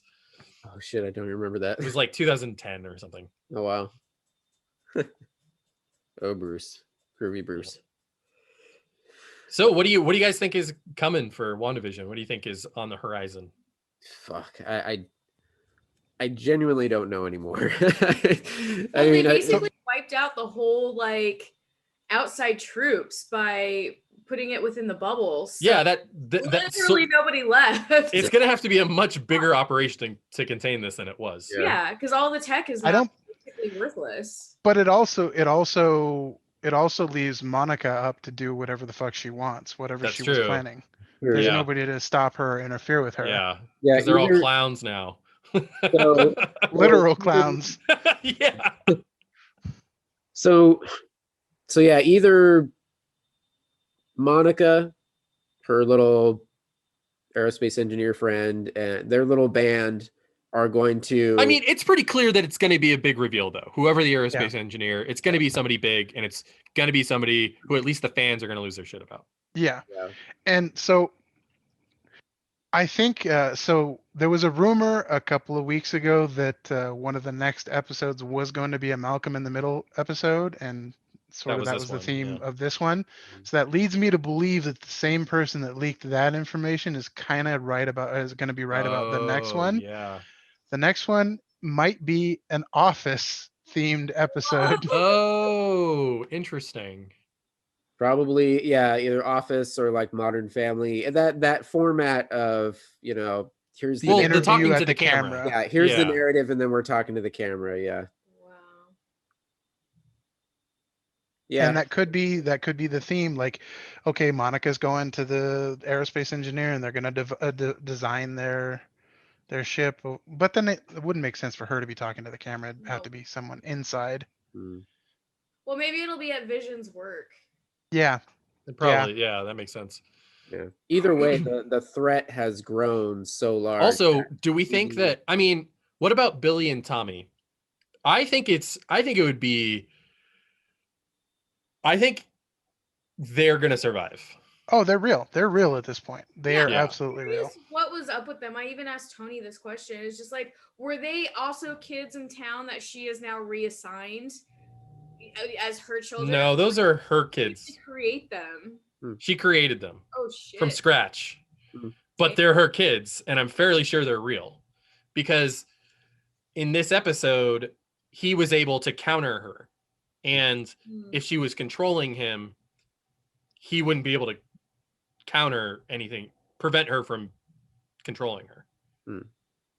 Plus, they also aged themselves, and she told them Yeah. about aging. So Also, meta knowledge, Billy and Tommy are two pretty huge characters in the comics. On their own, they're huge characters. And they can hold up their own franchise, Young Avengers, which Marvel would be totally insane not to do a Young Avengers show. Yeah, sure.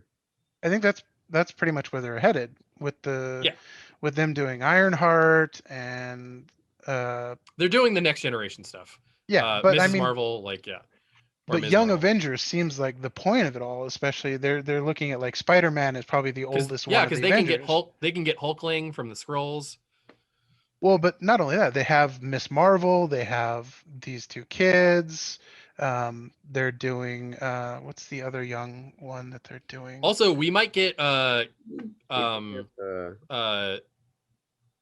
Captain Marvel's or Captain America's Isaiah Bradley, his grandson, who becomes the Patriot in Young Avengers.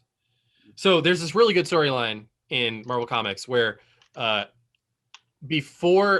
they lost the super soldier serum, they tested a new version of the super soldier serum on a bunch of African American soldiers that went horribly wrong for 95% of them, except for one dude who pretty much everything worked out, but the government turned their back on him, and he effectively Do you really think they'd do that kind of storyline in this kind of political climate right now?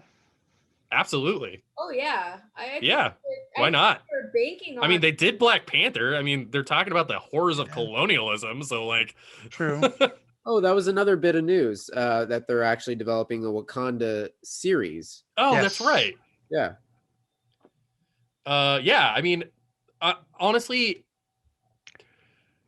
Marvel is not run by Ike Perlmutter anymore, and thankfully, from its inception, Marvel has been an overwhelmingly liberal-leaning franchise, written by New York Jews. So people who read The Village Voice. So I would not be surprised, and especially Feige does not seem like he's allergic to it at all. In fact, if anything, he's seen that two of their biggest successes, Captain Marvel and Black Panther, have led to $1.2 billion box office grosses. So, but then again, I don't think they would do another Captain America themed hero when you already have Falcon and the Winter Soldier, and you have Miss America coming up. So don't forget about that one as well. I forgot about Miss America. Miss America? Is that a show? I think she is going to be in one of the movies. She's not getting her own movie right away, but I think she was cast in America Chavez, right? Yeah, America. She's in Doctor Strange. Oh, what? Yeah. She is? Yep, she's in Doctor Strange. Wow, that is going to be a weird ass movie. I'm looking forward to it, but what the fuck? Wow. Okay, that's cool. All right. Well, so what I was getting at is that with Falcon and the Winter Soldier, there is, because they're dealing with alternate Captain Americas, there is somehow space, because it is a bunch of episodes. And from what we've seen, these shows are a lot more surprising than we anticipate. Mm-hmm. There's a lot more. Go ahead. I honestly, when WandaVision was announced, I honestly thought it was going to be a completely throwaway show. I thought there was going to be nothing of major importance to it. I thought it was going to be, okay, it'll tie into the greater overall Marvel universe like they said it would, but nothing major was going to happen. And clearly that was completely fucking wrong. Yeah, I mean, I thought it was going to be a lot more along it's funny because I predicted the exact opposite of what most people seem to be offended by, is that the show was really like slow and pretending to be a sitcom. I thought that's all it was going to be. I thought it was going to be that, and then there'd be some twist in the last 2 episodes. But it seems like they're very much more approaching this as just like 5-hour long Marvel movies. Yeah. Mm-hmm. And Kevin Feige that's what did Feige say, said. He did say that these are going to be bigger events and they will tie in more than past shows. I guess what it is that we've gotten so used to Marvel Television Studios stuff that are largely irrelevant in the greater scope that I mean, that's what I just sort of got to. Like, stuff happens in Daredevil, but it doesn't like change anything. It doesn't even really change that much in the Daredevil universe. Yeah, I'm glad. I'm fucking loving it. Just give us back. The fuck is his name? Matt Murdock? No.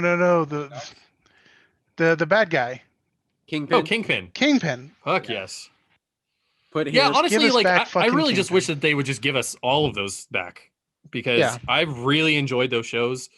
Yeah. I mean, I think the casting on all of those was just absolutely fantastic. And not Iron Fist. By the way, the rights to all of the shows are now officially back with Disney. The final 2 were Punisher and Jessica Jones, and they just reverted. And I would love to see Punisher brought in to the like main MCU, because there are some incredible Punisher stories that involve other characters.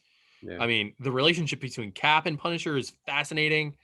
And I'm tired of seeing Frank as a hero. Like Frank was a big friend and antagonist to Blade as well. So I mean, that's another great one point. I mean, he started as a Spider-Man villain, a throwaway Spider-Man villain.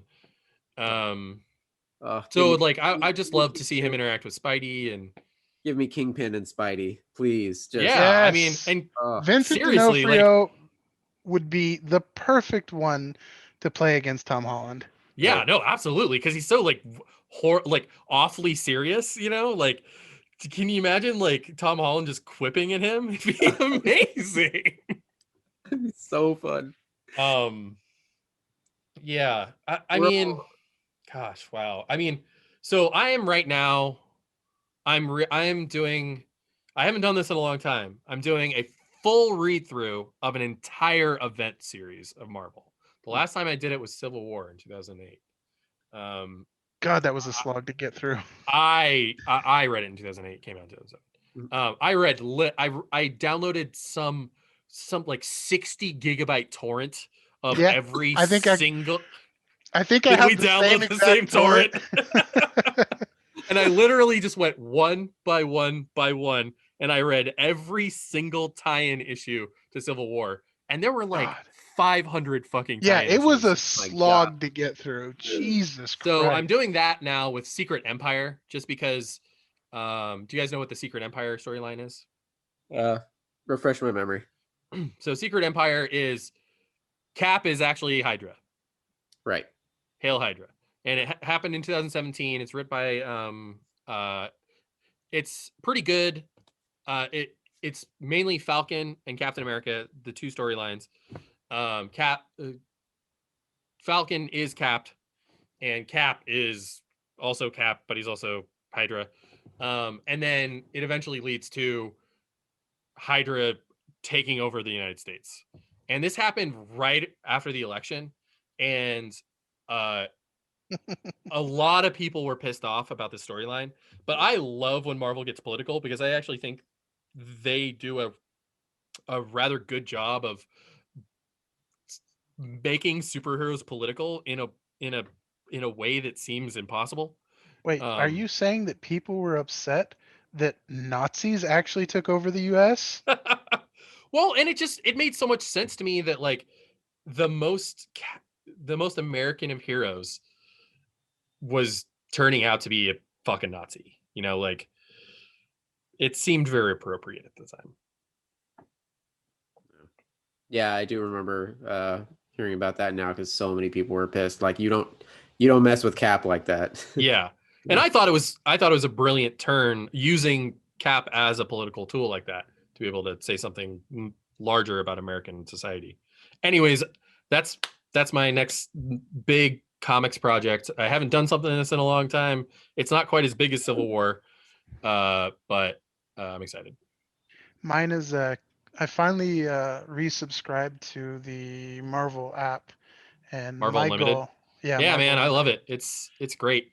And Yeah, they I only do loved it. 3 months. They only do 3 months now instead of 6. Oh, nice. It's See, great. that was the reason why I stopped doing it, is because it was so far fucking behind that. I mean, it I'm so was far behind, it doesn't really matter anymore Yeah. anyways, so. But my goal is to catch up from where I left off with the Star Wars comics since they relaunched them. Yeah, I mean, that's what I do is it's a cycle. Every time a new Star Wars something comes out, I start read the comics again for like a month, and then I stop until the next Star Wars thing comes out. No, They have so many different fucking series though. They were crazy. There's like at least like 10 different character books, then you have the main book, Yeah, and then you have like 3 different Darth Vader series. yeah. You have Dr. Aphra. It's so crazy. And then the And then new they one, do their like a little event series every year. yeah. They like And tie then most of the books together. That's what's I crazy about actually Marvel Unlimited is that like I'm fairly sure that if I read 10 comic books every single day for the rest of my life, I couldn't get through Marvel Unlimited's back catalog. no, Jesus. nope. And I'll be getting around to those Firefly comics that we said we were going to review. Although after this week's events, do we still want to? I mean, how tied is he to the? Yeah. I'm gonna tell you guys right now, that's all you if you want to continue on that. But I'm I'm definitely not not going there. sure I want to continue doing that. Okay, so next episode, Trek. All Trek. We're Yeah, all Trek. we're good with Yeah. Whedon didn't direct any Trek episodes, right? not No, that we he did know not. of. Well, and you know, that actually brings up an interesting question. Like, at what level does the influence of the creator like tarnish it? Because Literally just talked about this not too long, like in the last Yeah. podcast. Yeah. Well, we've talked. I think we even talked about it on the previous iteration of the podcast. Look at Baby Driver. This has come up a Can you lot. still watch Baby Driver? yeah, Oh, with space. That's because of Kevin Spacey. Yeah. Do you ever Well- go back and enjoy the first Well, event? and here's the thing, and I made this argument on on Facebook in a friend's post earlier today. A friend of mine said that she was done with Joss Whedon and with J.K. Rowling and would be leaving behind their work forever. Mhm. And I'm okay with that. That's I support that decision if that's something you feel like you need to do. Mhm. But I don't think that, because I subscribe largely to the death of the author, I don't think that they